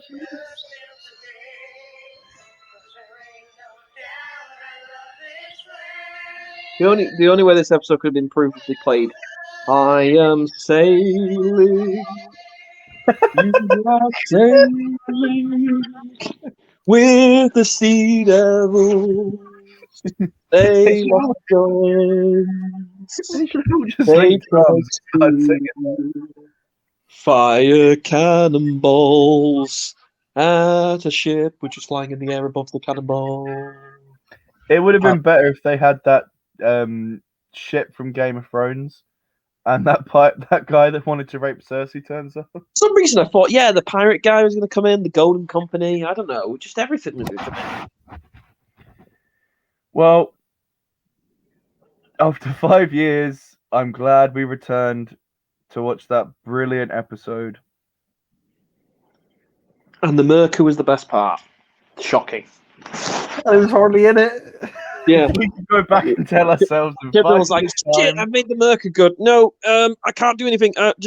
We ran out of budget. We can't edit it anymore. There we Could go. you imagine if I had a time machine and went back 5 years ago and said to you, Jack, in 5 years' time, you're going to watch an episode of Doctor Who with the first female Doctor and her lesbian relationship, and the best part about the episode, despite having Sea Devils as pirates, is the Merker's back, and it's the best part. I think. But the Merker did stay true to character and did absolutely nothing like it did in the original episode. It was the Merker added. The only way it would have been exactly true to the original is if, like the original, somebody went up to it and could have easily run away and started screaming, "Ah!" and then it killed him. Oh, I'm just, yeah. It was a good episode. Come on, best episode ever. That's Jack's The opinion. Merker! The Merker! Well, on that note, we'll return in another 5 years.